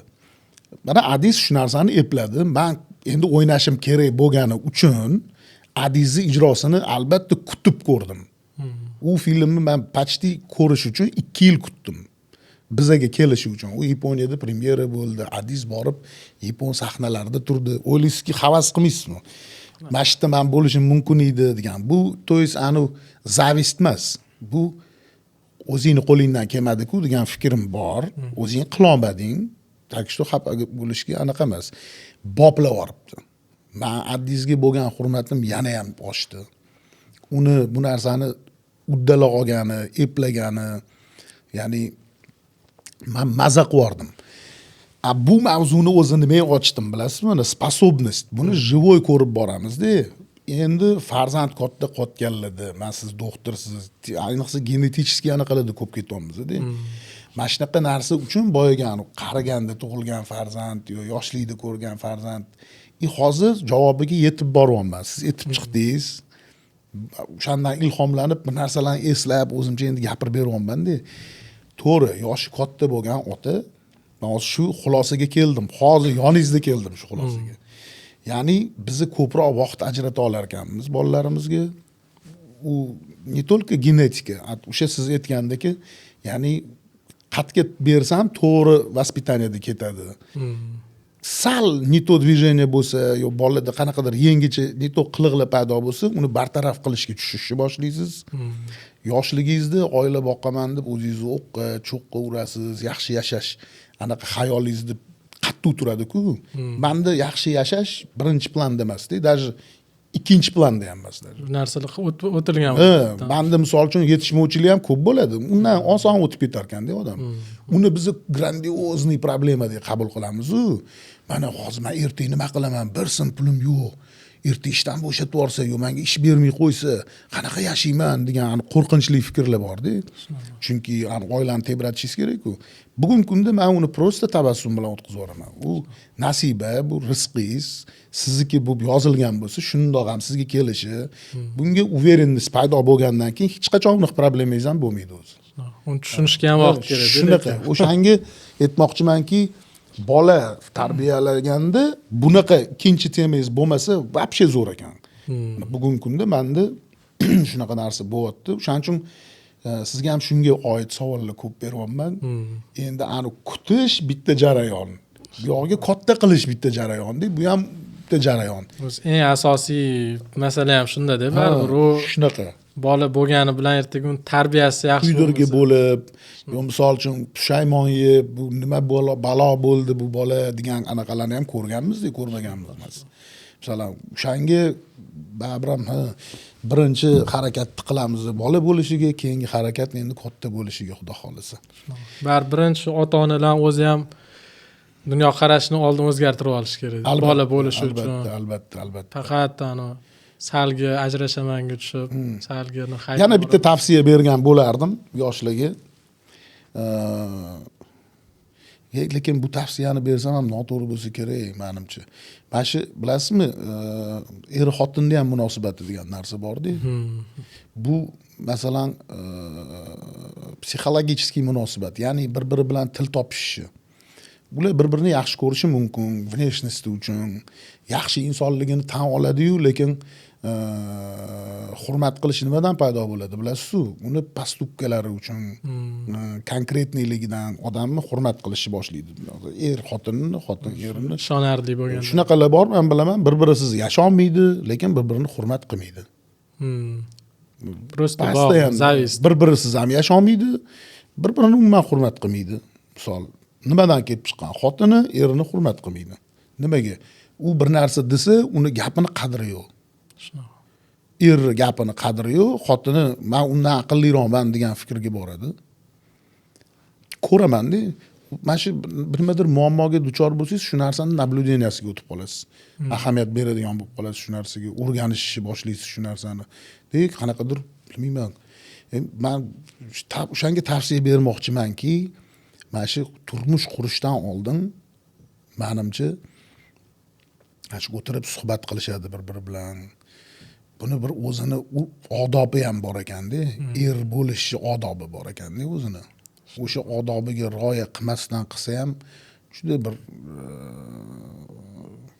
keyinchalik yashashga juda qiynalib qolishar ekanda. Shunga men tavsiya berardim yoshlarga. To'g'ri, bu meditsina emas, bu уже отдельный psixologiya, bu psixologiya emas, bu чистый qonuni hayotda. Farzand ko'rish uchun birinchi kelib bir-birini hurmat qilib qolish kerak ekan. U bolalar ham ertaga qiynalib qolmasligi uchun. Hozir ko'p bolalar otasiz, kimdir onasiz, qaysidir aka-ukalar po'rizin, ukasi u yoqda, akasi bu yoqda misol uchun. U ham katta travma narsalar. Shunga aytmoqchimanki, turmush qurishdan oldin endi men kim bo'ldim deyapman deb maslahat berishgan. Bu nafsaki случай deyman-da. Bu shaxsiy meni o'zimning fikrim, qatdandir o'qib olib kimnidir gapini aytmoqchi emasman, balki noto'g'ri ham gapirayotgan bo'lishim mumkin. Biladiganlar mayli o'zni to'g'ri qabul qilasizlar, faqat eng asosiysi juftlik bir-biriga bo'lgan hurmati eng, men o'ylayman, eng asosiy o'rinda turadi. Eng birinchi mana shu boladan ham oldin, boshqadan ham, hammasidan ham oldin ikkalovi agar komfortli hayot kechirmasa, u bolani dunyoga kelishi ham, keyinchalik tarbiyasi anaqa bo'lishida ham juda og'ir va problemli narsalarga olib kelishi mumkin. Ne только bularga. U bola katta bo'lishi ham noto'g'ri katta bo'ladi, noto'g'ri fikrda katta bo'ladi. Ko'p mana ayollar xafa bo'ladi-da, erkak kishi qo'l ko'tarar ekan, mana xotinini urar ekan, xotiniga behurmatcha anaqa qilinar ekan. Bu hammasi shu ayollarning o'zida shu narsa. Aka, birinchidan tarbiya, ikkinchidan shunaqa narsani normada ko'rib katta bo'lganda u bola bu narsani norma deb biladi. Bu katastrofa bo'lish kerak. Aslida buni katastrofadagi qabul qilish kerak. Xuddiki bilasizmi, hozirgi ochiq deymiz-ku. Ben вообще hech narsaga protiv emasman. Ben европейский взгляд в человек. Ну, так как men kinoshnikman, men har doim tarixga yuzlanaman. Xohlagan, orzu qilgan rollarim tarixiy shaxslar, boshqalar, ularning nravственности, ularning dunyoqarashi. Aytmoqchimanki, men shu hayotdagi ozgina tarbiyamni shu kasbim orqasidan ham oldim. Misol uchun, ota-onam, o'qituvchilarim, maktab, institut, u bitta tema. O'zingiz xohlab, sevib bir narsaga sinchkovlik bilan kirganingizda ichki dunyosini tushunishni boshlaysiz-da. Bir zamondagi insonlarni. Shunga voy deb katastrofalar deb hisoblagan narsalari bugungi kunda bilasizmi qanaqa? Norma. Unaqa bo'lmasa, dasha noto'g'ri deb hisoblanadigan zamon kelib qoldi. Bu ochiq sochiqlik. Erkak kishini bu yana taqaladi sizni kasbingizga hozir. Erkak kishini qancha yopuq bo'lsa ayol, shunchalik unga ishtahasi balandligi. U ham keyinchalik yetib kelar ekan. Keyinchalik bu fikrga kelar ekansiz. Masalan, men ayolim milliy kiyimlar kiyadi-ku. Men erkak sifatida aytaman. Menga qiziqroq. Voy, zo'r yarashibdi deyman. Siz ataylab meni shunaqa kiyintirib, mana bunaqa qilyapsiz degan fikrga boradi. Men senga искренний, mana xudoligim deyman. Shunaqa chiroyli turibdi. Nimaga deyman? Nima bu narsadan qochib, mana bunaqa jinsi, nimadir. Men protiv emasman, yoqadi, mayli, uni ham men запрещать qilmayman. Onasi qandayni ur deyman, misol uchun. Biz, во-первых, demokratichni. Meni ayolim ko'chaga olib chiqib ko'rsatib yurmasam bo'ldi-da. Anaqada emasman, просто demoqchimanki, nravственность degan narsa bor-ku, u ham bitta katta narsa ekan-da. U nima deydi, o'sha munosabatlaringizni tonusda ushlashga. Qancha tuda-suda bo'lsa, ishtaha ham gasitsa qilib, odam ham oddiy holga aylanib qolib, to'yib ketadi. To'yib ham ketar ekansiz, rost ekasiz. Qanchalik men endi tushunyapman ma'nolarini so'zlarni, latofat, iffat, bu anaqalar o'qib qolasiz o'tirib, qo'lini kisti ko'rinib qolganda anaqasi nima bo'lib debgan bir men tushunishyapti hozir. Men hammasini gapirib tashamay, onalarimiz ham ko'rishadi, baribir o'tirib ochiq oydinlikda emas, men tushundinglar nima mavzuda gapirayotganimni. Hattoki shundoq bir bir oyog'ini bir joyi ko'rinib qolganda o'zini nafaslarini roslolmay qolgan odamlar haqida tarixda o'qiymiz. Hozir bunaqa narsa yo'q. Aka, bironta man degan odam nafasini yo'qotib qo'yib, shunchalik hirsi baland bo'lib ketishi, odamning miyasi qon quyiladigan darajada o'qiymiz-ku. Men ham erkakman-ku, qanaqa qilib bunaqa bo'lishi mumkin degan ishonchsizlik bo'ladi. Lekin haqiqatdan ham vнимательно qarasangiz, hozir o'tgan kunlarni ko'ring-da. Ko'ring-da, qadrdonim, o'tgan kunlar qanaqa mazza qo'rasiz. U kinoni произведение искусства deb bekorga aytilmaydi. Bugungi kunda onaxonlarimiz rolni ijro etishgan, lekin qanaqa kiyim olishgan, qanaqa o'zini anaqalari. Endi aka, shunda ham katta narsalar bor ekan-da. Meditsinadan uzoqlashib ketdim, lekin tenivoy anaqasida bor-da bu narsa. Asosida. Asosida bor. Asosida men aytmoqchimanki, oilani mustahkamligi va hayotiy anaqa qiziq bo'lishi baribir ham o'sha anaqa ekan aka, o'shanga kirar ekanmiz o'zimizni anaqaga. Ota bobolarimiz xato qilmagan ekan bu fikrda demoqchiman. Ularni gapini ko'proq eshitish kerak ekan. Endi faqat farzandsizlikni ham tibbiy tomondan sababini qidirmay, qilayotgan xatolari, gunohlaridan ham odam qidirish kerak. Aka, ildizni bilmasangiz, nima meva o'sib chiqishini bilmaysiz. Misol uchun, mana bundoq rostokni nimaligini faqat slishkin profi biladi-da, mana bundoq rostok chiqsa nima bo'lishini. Masalan, bog'bon emas odam bilmaydi. Farzand o'stirib ko'rmagan, birinchi marta ota-ona bo'lishadi, birinchi marta bo'layotganda o'sha xato bo'lish kerak emas, rostok to'g'ri o'sish kerak. Geni butun, ota-onasi yaxshi insonlar bo'lgan, shu kelajakni o'ylab, er-xotinning munosabati juda katta narsa. U bolani shakllanib dunyoga kelgungacha ham, Alloh bergungacha ham ular tayyor bo'lish kerak degan fikrdaman men. Balki misol uchun men shu 20-25 yoshimda o'shanda uylangan, 30 yoshimda balki unga men tayyor bo'lmagan ekanman, nasib emas ekan. Sog' bo'lganman, salomat bo'lganman. U ham shunaqa bo'lgan misol uchun, bo'lmadi. Taqdir, nasiba. Biz boshqa narsani ko'tara olmadik. Biz birga yashamas ekanmiz. Taqdir bizani razluchat qilib qo'yishadi. Bu narsalar keyinchalik baribir joy-joyiga tushib ketdi. Agar qaniydi degan fikr bo'ladi, shu aqlim bilan, shu bugungi tushuncham bilan yana nariyoqqa borib olsam, qancha xatolarni to'g'rilab tashirdim deysizmi? Shuda. Bir kun taksiga o'tirdim-da. 6 ta 7 ta bolalar bor ekan o'zlarini yetyaptilar-da. Men bolalik bo'lguncha deyaptilar, 3 yil o'zimni tayyorlaganman deyaptilar. 3 yil. Ya'ni bizanikilar 3 kun chidamaydi. Hozirgilarni yeb ichishi, turmush tarzi, harakati 3 yil tayyorlaganman. Endi uni oddiy gapiraveryaptilar-da menga. O'zi 3 yilcha tayyorlanish kerak-ku deyaptilar. Ular uchun 3 yil normada, lekin biz uchun hozir atrofdagilar ko'rayotganmiz, ularga shu 3 oylik cheyni yozib beramiz, shunga chidamaydi. 3 oy shu hammasini norma qilib, sport bilan shug'ullanib, uyga vaqtida kelib, ayoliga vaqt ajratib, shu narsaga shunaqa. Bir oy qilib, bir oyga bormay tashab qo'yadi. Shunaqa. Shunga o'zimizda ham shunaqa bo'lib qoladi. Mana menda masalan hozir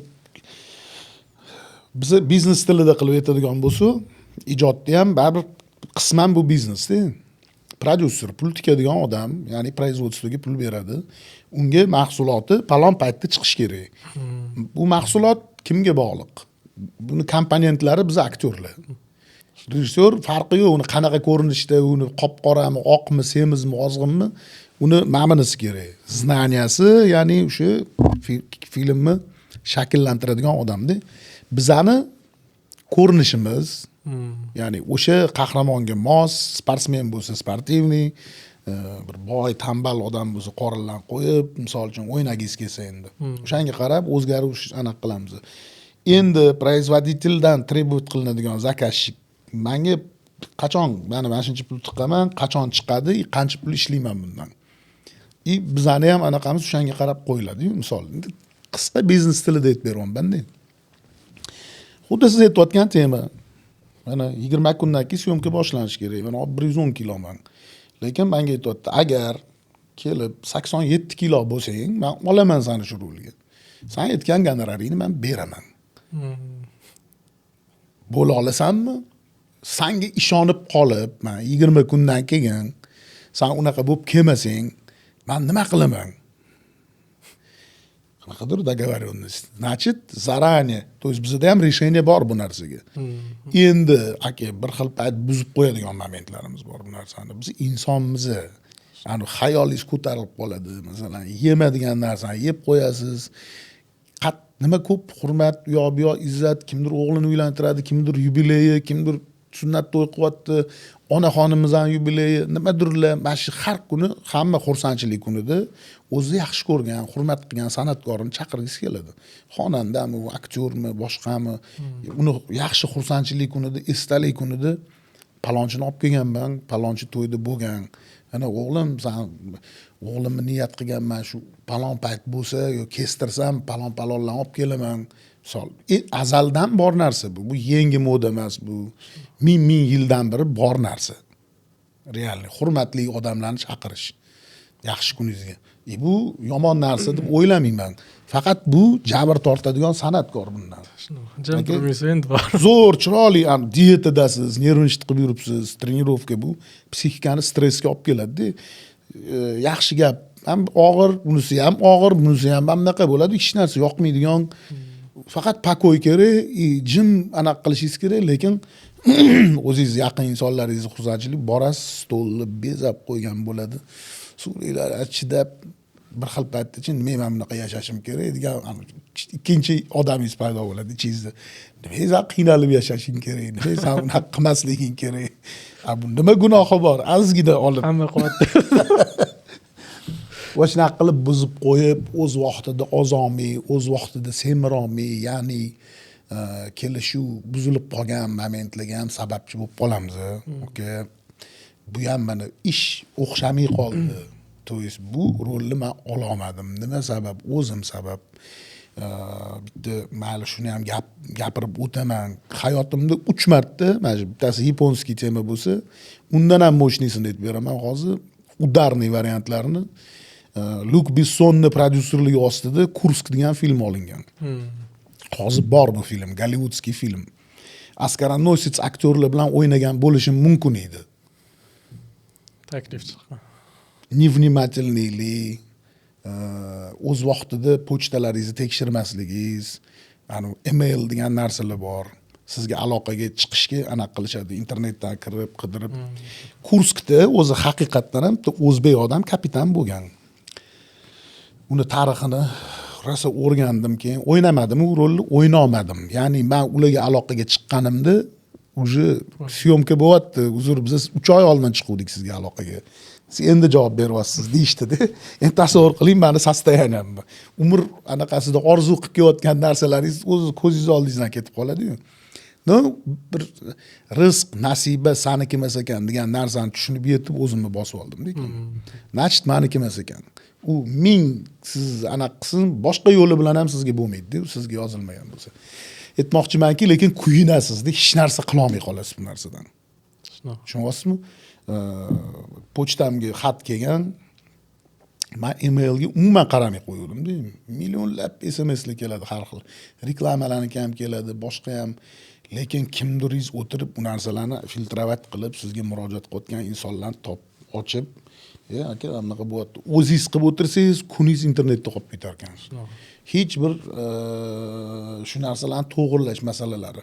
Men nimaga anaqa qolman, mana shu rejimni buzilishi sabablari nimaiki neudachi bo'lsa odamda, men aytmoqchimanki, nimaiki omadsizlik sizga kelib tushmadi, siz xayol qiluvdingiz, mana shu narsa meniki bo'ladi, men shu narsani qilaman dedingiz, lekin sizga kelmadi bu narsa.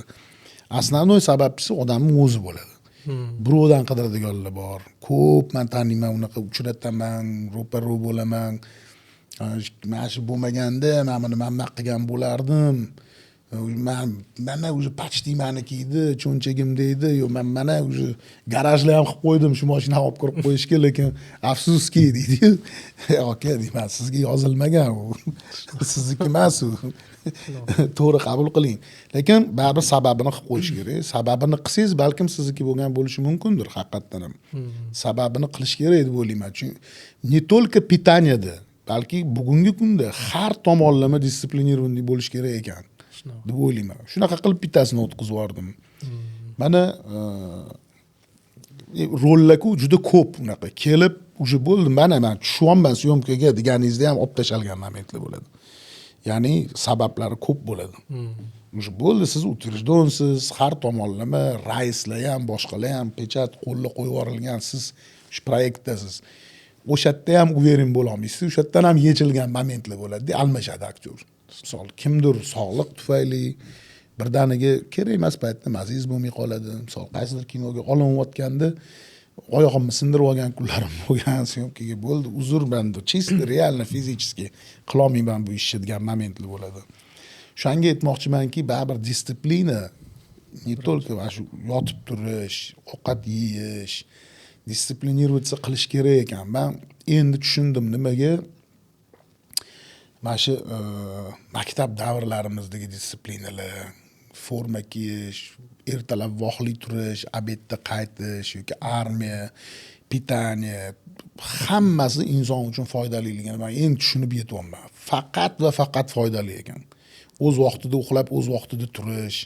Mana shu normalarni yo'qotasiz, nimadirlar yetishmovchiliklar boshlanadi, kasalliklar qo'zg'aladi degan narsalarda sovuq, muzdek, iliq hamma narsa o'ynaydi ekan rol. Aka, shu mana shunaqa narsalar bilan men ham hozir mana shu yoshimda shu temalarda o'z to'g'risi rosa ko'p o'ylayman.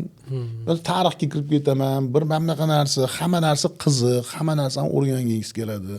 O'qiysiz, bir o'zini ishini ustasi bo'lsa, sizga taalluqli emas bo'lsa ham baribir suhbat qurib, qiziq gaplashib ketib qolasiz shu odam bilan. Shunga nima deyman aka, hayot bu o'zi qiziqarli, bir go'zal anaqa. Ko'pchilik aytaman, siqilmaylar. Hayotdan siqilmaylar. Sizga yozilmagan bo'lsa, sizni peshonangizda yo'q bo'lsa, devorga borib qattiq ursangiz ham bo'lmaydi. Jim o'tirsangiz ham bo'lmaydi. Bu sizniki emas. Sizniki bo'lgan narsa albatta sizda bo'ladi. Yaxshi ulamolar aytgan ekanda, sababini albatta qilib qo'yishing kerak. Endi shu ikkilanayotganligi ham ancha-muncha mana shu foydali. Oladigan narsani eshitdi. Chunki men o'zim boshimdan kechirganman ikkilanishni. Umuman noto'g'ri deb hisoblagan narsalarim ham bor. Hozir mana siz bilan o'tirib gaplashib, yana ham olgan informatsiyamdan men noto'g'ri ekan degan fikrdan chiqdim. Ya'ni shu appenditsit. Boya kulib esladim, Ibn Sino bechorani ham rosa koyib, ayblab qancha narsa tashab ketganda shu inson. U odam ham qori bo'lgan, diniy ulamo bo'lgan, misol hoji bo'lgan, har tomonlama diniy masalada konkretni gaplashadigan odam bo'lgan. Shu odamga shuncha tema bo'lgan, shu qabul qilishmaganda ko'pchilik umuman chita manbalarda aytilishicha 70-80% umuman qabul qilishmagan bu narsani. Faqat rivoyatda podsho kasal bo'lib qolganda degan rivoyatlar kelib ketadi o'sha bu yoqqa. Yog'i mayli qorong'i-yu, ularni qilgan odkritiyasi zato ishlab ketdi. Shunaqa. O'shanga men shuni o'ylab, bugungi kunda men qat'iyatli bo'lganda ham baribir menimcha qilish kerak degan fikrga bordim. Oilani saqlash uchun, sog'lom, yaxshi oilani davom ettirish uchun menimcha bu narsani qilish kerak. Chunki keyinchalik kech bo'lganda bu narsani hazm qilsangiz, o'zingiz yeb qo'yasiz. Nimaga o'shanda qilmovdim shu ishni? Nimaga men to'g'ri yo'nalishda bo'lgan ekanman, maslahat berishgan ekanman, qilmagan ekanman degan fikrda o'zini yeb qo'ygandan ko'ra bor narsani qadrlab, ya'ni kelajagiga qarab to'g'ri qadamlar bilan yurib ketirish kerak ekan degan fikrdaman. Bu meni maslahatim anaqaga. Endi u yog'i shu, bu hayot, taqdir, peshona. Mana xursandman shu qisqa tushuntirishimda. Siz ham nimadir menga yetib bordi-da, chunki unaqa o'zini tilida cho'tki qilib tushuntirib berdingiz menga. Oddiy xalq tushunadigan til. Meditsinskiy anaqa agar slengni uradigan bo'lganingizni men qattiq tushunmasdim. Terminlar bilan tushunmayman. Oddiy bizani ko'rib turganlar ham tushunmas edi. Siz tushungan bo'lsangiz, xudo xolis qolganlar ham tushungan bo'lsa endi ishonasizmi, bu agar masalada hozir qiynalayotganlar, ya'ni bu masalada qiynalayotganlar xohlasa xohlamasa tushunishni boshlaydi aka. 1 yil 2 yilda qattiq tushunishni boshlaydi, chunki ko'p joyda bo'lishadi, ko'p narsani buni ham qidirganlar. Masalan, bir narsa deyilsa kirib o'qiydiganlar bor. Keyin komment, hozir forumlar bor har xil. Bitta temada ko'pchilik men qilganman, qilmaganman, tavsiya beraman, bermayman. Palon piston o'tirib, taroziyda o'tirib, anaqa qilib o'tirasiz misol. Ko'p narsani tushunishni boshlaydi odam. Hozir informatsiya to'la. Internetda ham to'la, lekin foydalisi ham, foydasizi ham, noto'g'risi ham yo'q emas. Shunaqada aka, telefonni mana qisqa telefon o'zi foydali narsami yo zararlimi? Telefon paydo bo'ldi, oqibati yo'qoldi. Bitta institutda o'qib yurgan paytimda bir filosof, hozir ismi yo'q, filosof ismi esimda yo'q. O'sha sitatasi esimda qolib ketgan. Biz u paytda knopkali telefon tutardik. Обретая точную науку, мы теряем духовное богатство. Shu anaqasi qolib ketgan miyam dedi. Bu 100% 2005-yil o'qiganman mana shu ikkita anaqani. Точный nauka kuchaygan sari duxovniy boylik yo'q bo'lib ketaveradi degan joyini. Bu mana ko'zim bilan 25 yildan beri ko'rib kelyapman, 20 yildan beri. O'sha odamlar mo'jizalarga ishonmaydi. 100% hech Faqat realniy yo'q. Aka telefonlar bo'lmagan zamonida, faqat домашний bo'lgan zamonda ko'chada yursangiz, siz kim qilyapti sizga bilmaysiz, qanaqa SMS, qanaqa sotsialniy set. Uyda bloknot, alo, onaxon uydalar misol uchun, yo kimdir, alo, palonchi bormi? Yo'q edi, qachon ishdan palon paytda keladi. Bo'lmasa men palonchiman, palon paytda banket bo'lyapti yoki anaqami, men bunaqami aytib qo'ying, bloknotga yozib qo'yilardi. Men uydagi anaqa esimda-da, ana adam kelardilar. Birinchi o'rinda shuni kastimlarni yechib, o'tirib, telefonni o'zini tumbichkasi bor edi. O'tiradigani, telefon qo'yadigan, oldida semiz bloknot. O'sha kunimda ochardilar-da, xo'p, kimlar qilganini ko'rib chiqardilar. Nobodo yana удостовериться qilish uchun onasi meni hech kim so'ramadimi, hech kim aniq qilmadimi, nobodo yozish esdan chiqib qolsa, og'zaki aytaveradi degan aniqada. Men ham xuddi o'shanaqa qilib, masalan, maktabdagi bilgan informatsiyamiz misol uchun sinf bilan qanaqadir движениялар bo'lsa, o'sha yerda bilib olardi, yoki misol boshqa bir mahalladagi o'rtoqlaringiz bo'lsa, qilib, aytman misol uchun onamga, "Umid, mana bunaqa paytda mana bunaqa chiqarasizmi ko'chaga? Ha bo'lmasa palon paytda mana bunaqa joyda kutaman." Mana shunaqa borardik. Hozir oddiy, prosta o'rtoq, bormisan, tinchmisan, yaxshimisan-ga SMSda javob berib qo'ya olmaymiz-da, tushunyapsizmi? Paytda 100% borilardi. Palon metroda anaqa urilardi, strelka. Metroda soat 2da, O'zbekiston metrosida, yo Paxtakor metrosida bo'l tushib, soat 2da borib, 1-2 soat gaplashib, tarqalib ketishlar. Yo to'y palonchiniki yozib qo'ygansiz, ketdingiz. Oqibatmi? Do'stlarni yig'ilishi. Xohlasangiz, xohlamasangiz, misol palonchi kuni gap bo'ldi. Nimadir ish oladigan bo'lsangiz ham, yo 30-da bora olmayman, gapim bor edi. Bolalar bilan choyxonada 7dan bo'ldi. Uni atmen qilib bo'lmaydi, o'zgartirib bo'lmaydi. Ya'ni hozir xatar bolalar anaqa ish chiqyapti, to'g'ri tushunib turinglar, men bora olmayman. Ham hozir anaqa yo'q vaqt. Bezrayib indamay bormaslik bor. Tushunyapsizmi? Bu hamma narsani isboti-da bu. Bitta inson sizga yoqib qolsa, ne to что sevib qolish, she'riy xatlarchi maktabda. She'r yozishni bilmaydigan odam, men she'r yozmoqchi bo'lganman maktabda o'qib. G'ijimlab tashab 100 ta qog'oz, bir ikkita narsa yozaman deb nechta qog'ozni g'ijimlab, cho'ta o'xshamadi. O'zingizga samokritika, harakat, u narsalar yo'q-da hozir. Hozir любой informatsiya internetda bor, lekin to'g'ri noto'g'riligiga hech kim garantiya bermaydi. Kitobda siz точно bilasiz, 100% to'g'ri yozilgan. Nechta komissiyadan o'tgan u, nechta художественный sovetdan o'tgan. Uni chop etishga ruxsat berguncha 1000 ta kabinetdan o'tgan u. 1000 ta professor o'qib, to'g'rilab keling, men bu bo'lmaydi, bu unaqa emas bu. Bu gipotezalaringiz bilan narga anaqaga boring. Bu yerda konkretniy по факту уже ana qilingan anaqalar bilan kitob chiqadi. Kitobda samneniya yo'q. Nima kitob internetdan yaxshi degan savol. Eng katta dolzarb yana bitta problemani aytaman sizga. Hozir ayollarni ko'pi ChatGPT ga o'tiryapti. Misol uchun meni ayolim. Bolamni mishiq oqsa ham shundan so'raydi. Men nimadir neto ish qilib qo'ysam ham shundan so'raydi. San jinni bo'lib qoldingmi onasi dedim. Bu yo'q-ku, hech kim emas-ku bu dedim, GPT dedim.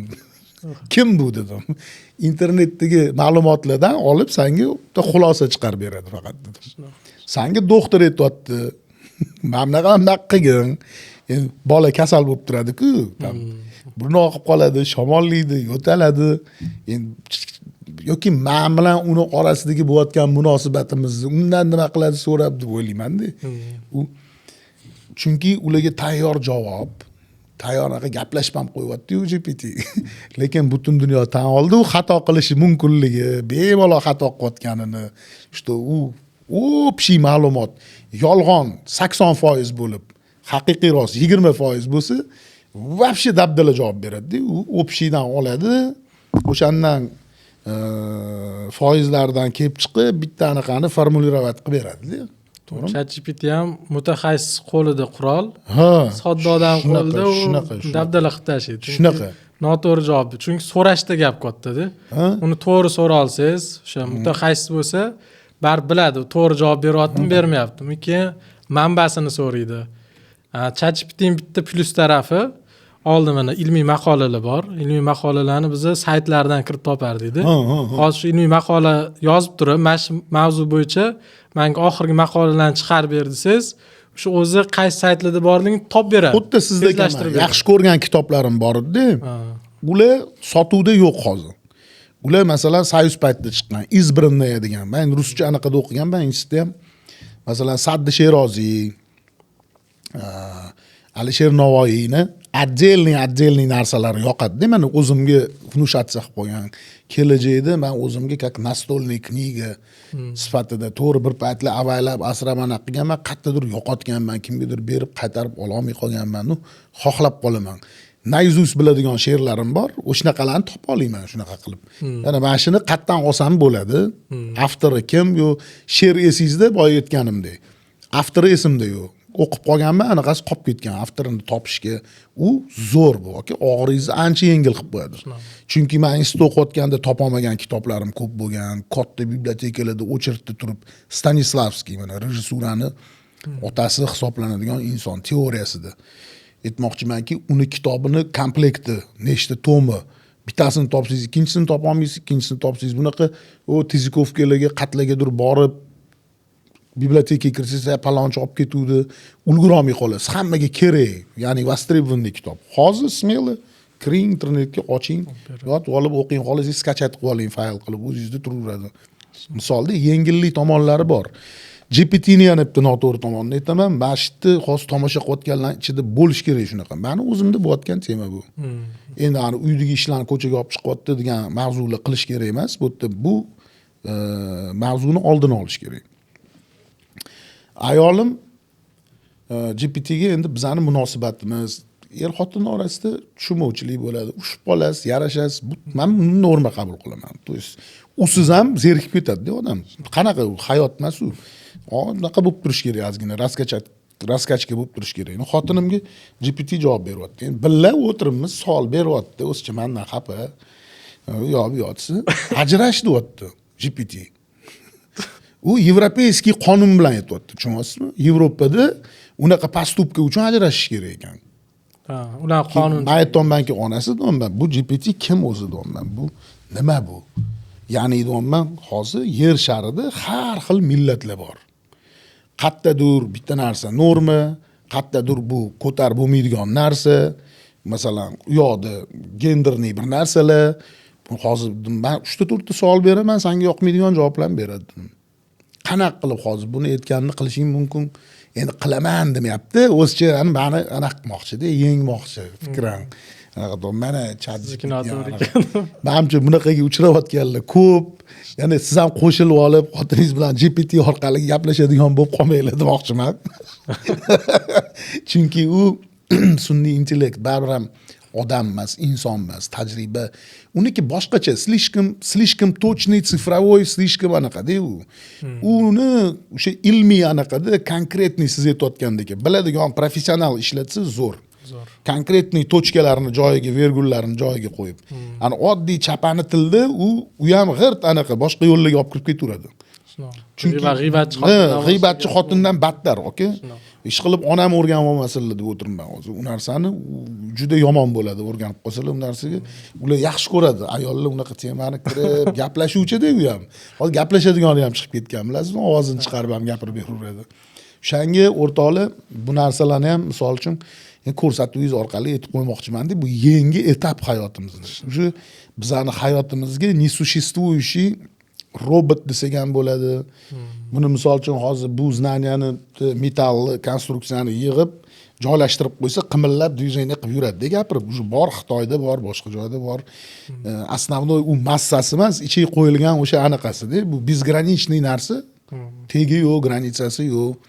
Shuning uchun bu narsadan oppositsiya qilish kerak. Baribir o'sha klassik hayot kechirgan oilaviy masalalarda, misol uchun munosabat, er-xotin munosabatlarida, ota-onalar, aka-ukalarning oralarida ChatGPT dan so'rashi men вообще не то deb hisoblayman. конечно u bilan tanishishlar hammasi shunga berilib ketgan, hamma narsani o'shandan so'rayveradigan ham bo'lib qolishibdi. Shuning uchun bu ayniqsa bu ayanchli. Sizni ko'rsatuvingiz orqali shuni ham aytmoqchi edim, bu не биологический narsa deb ham, извне. Eng kerakli narsa hozir. Shu, okey, maza qildim siz bilan gaplashib, искренний gaplashsam, menimcha siz bilan ertalabgacha ham gaplashib o'tiraver ekan. Chunki dunyo qarashimizda, hayotiy tsenностlarda o'xshash tomonlari borligini sezdim. Shu. Rahmat Umid aka. Joningiz sog' bo'lsin aka. Xudo xolisa agar qanaqadir yana mavzular bo'lsa, mana bizani tomosha qilayotgan dushoy bizga yaqin insonlar, ya'ni shunaqa bir dolzarb problemalari bor. Yana bizani qanaqadir mavzularda eshitaman deb qolsa, men yo'q demayman, hamisha tayyorman siz bilan yana bir suhbatga chiqishga. Bu endi baribir sizni kasbingiz meditsina, meniki ijod. Shuning uchun qanaqadir bizani bugungi suhbatimiz ijodiy, meditsinskiy va hayotiy anaqalardan bir tahlilni qildik. Общий mavzu bo'ldi. Men xursand bo'ldim aka. Shu. Qadrdonlar, sizlar bilan yaxshilikni ko'rishib yuraylik. O'ylaymanki, bizning suhbat sizlarga yoqdi. Tavsiya beraman. O'rganinglar, bilinglar, qilinglar. Ya'ni kasbni, o'zining ishini ustasi gapirayotgan paytda baribir eshitish kerak ekan. Shuna xulosaga keldim. Bo'lganman allaqachon. Endi buni ifodalab berish va yetkazib berish, hazm qilish, qabul qilish deydi-ku. Shunaqa narsaga bog'liq narsa ekan. Sizga ham katta rahmat aka. Rahmatim. Zo'r, mazza qildim. Anchadan beri bunaqa suhbat qilmadim, chunki ko'p intervyularga boraman-ku, televizionni intervyular, masalan, internet jurnalistlar, ularga intrigalar kerak, oilaviy sharoit, siz u yog'ingiz, bu yog'ingiz. Bizdagi mavzu bugungi menga ochiq, bir kenglik bilan ham bundoq bir hayot haqida o'zim ham analiz qilib, просто так nabum gapirishmasdan, ishingizdan o'tkazib, yana 5 yildan keyin bilaman, absolutni boshqa odamga aylanamiz. Yana 10 yildan keyin boshqa fikr yuritishni boshlaymiz. Bu oxir emas. Bular o'lguncha o'rganaveramiz. O'shanda noto'g'ri o'ylagan ekanman, hozir mana bunaqa ekan, o'zi aslida mana bunaqa ekan degan fikrga boraveramiz. Endi bugungi kunda mana shu sharoitda shunaqa fikrdamiz deydi-ku. Shu yaxshilikni ko'rishguncha qadrdonlar. Rahmat.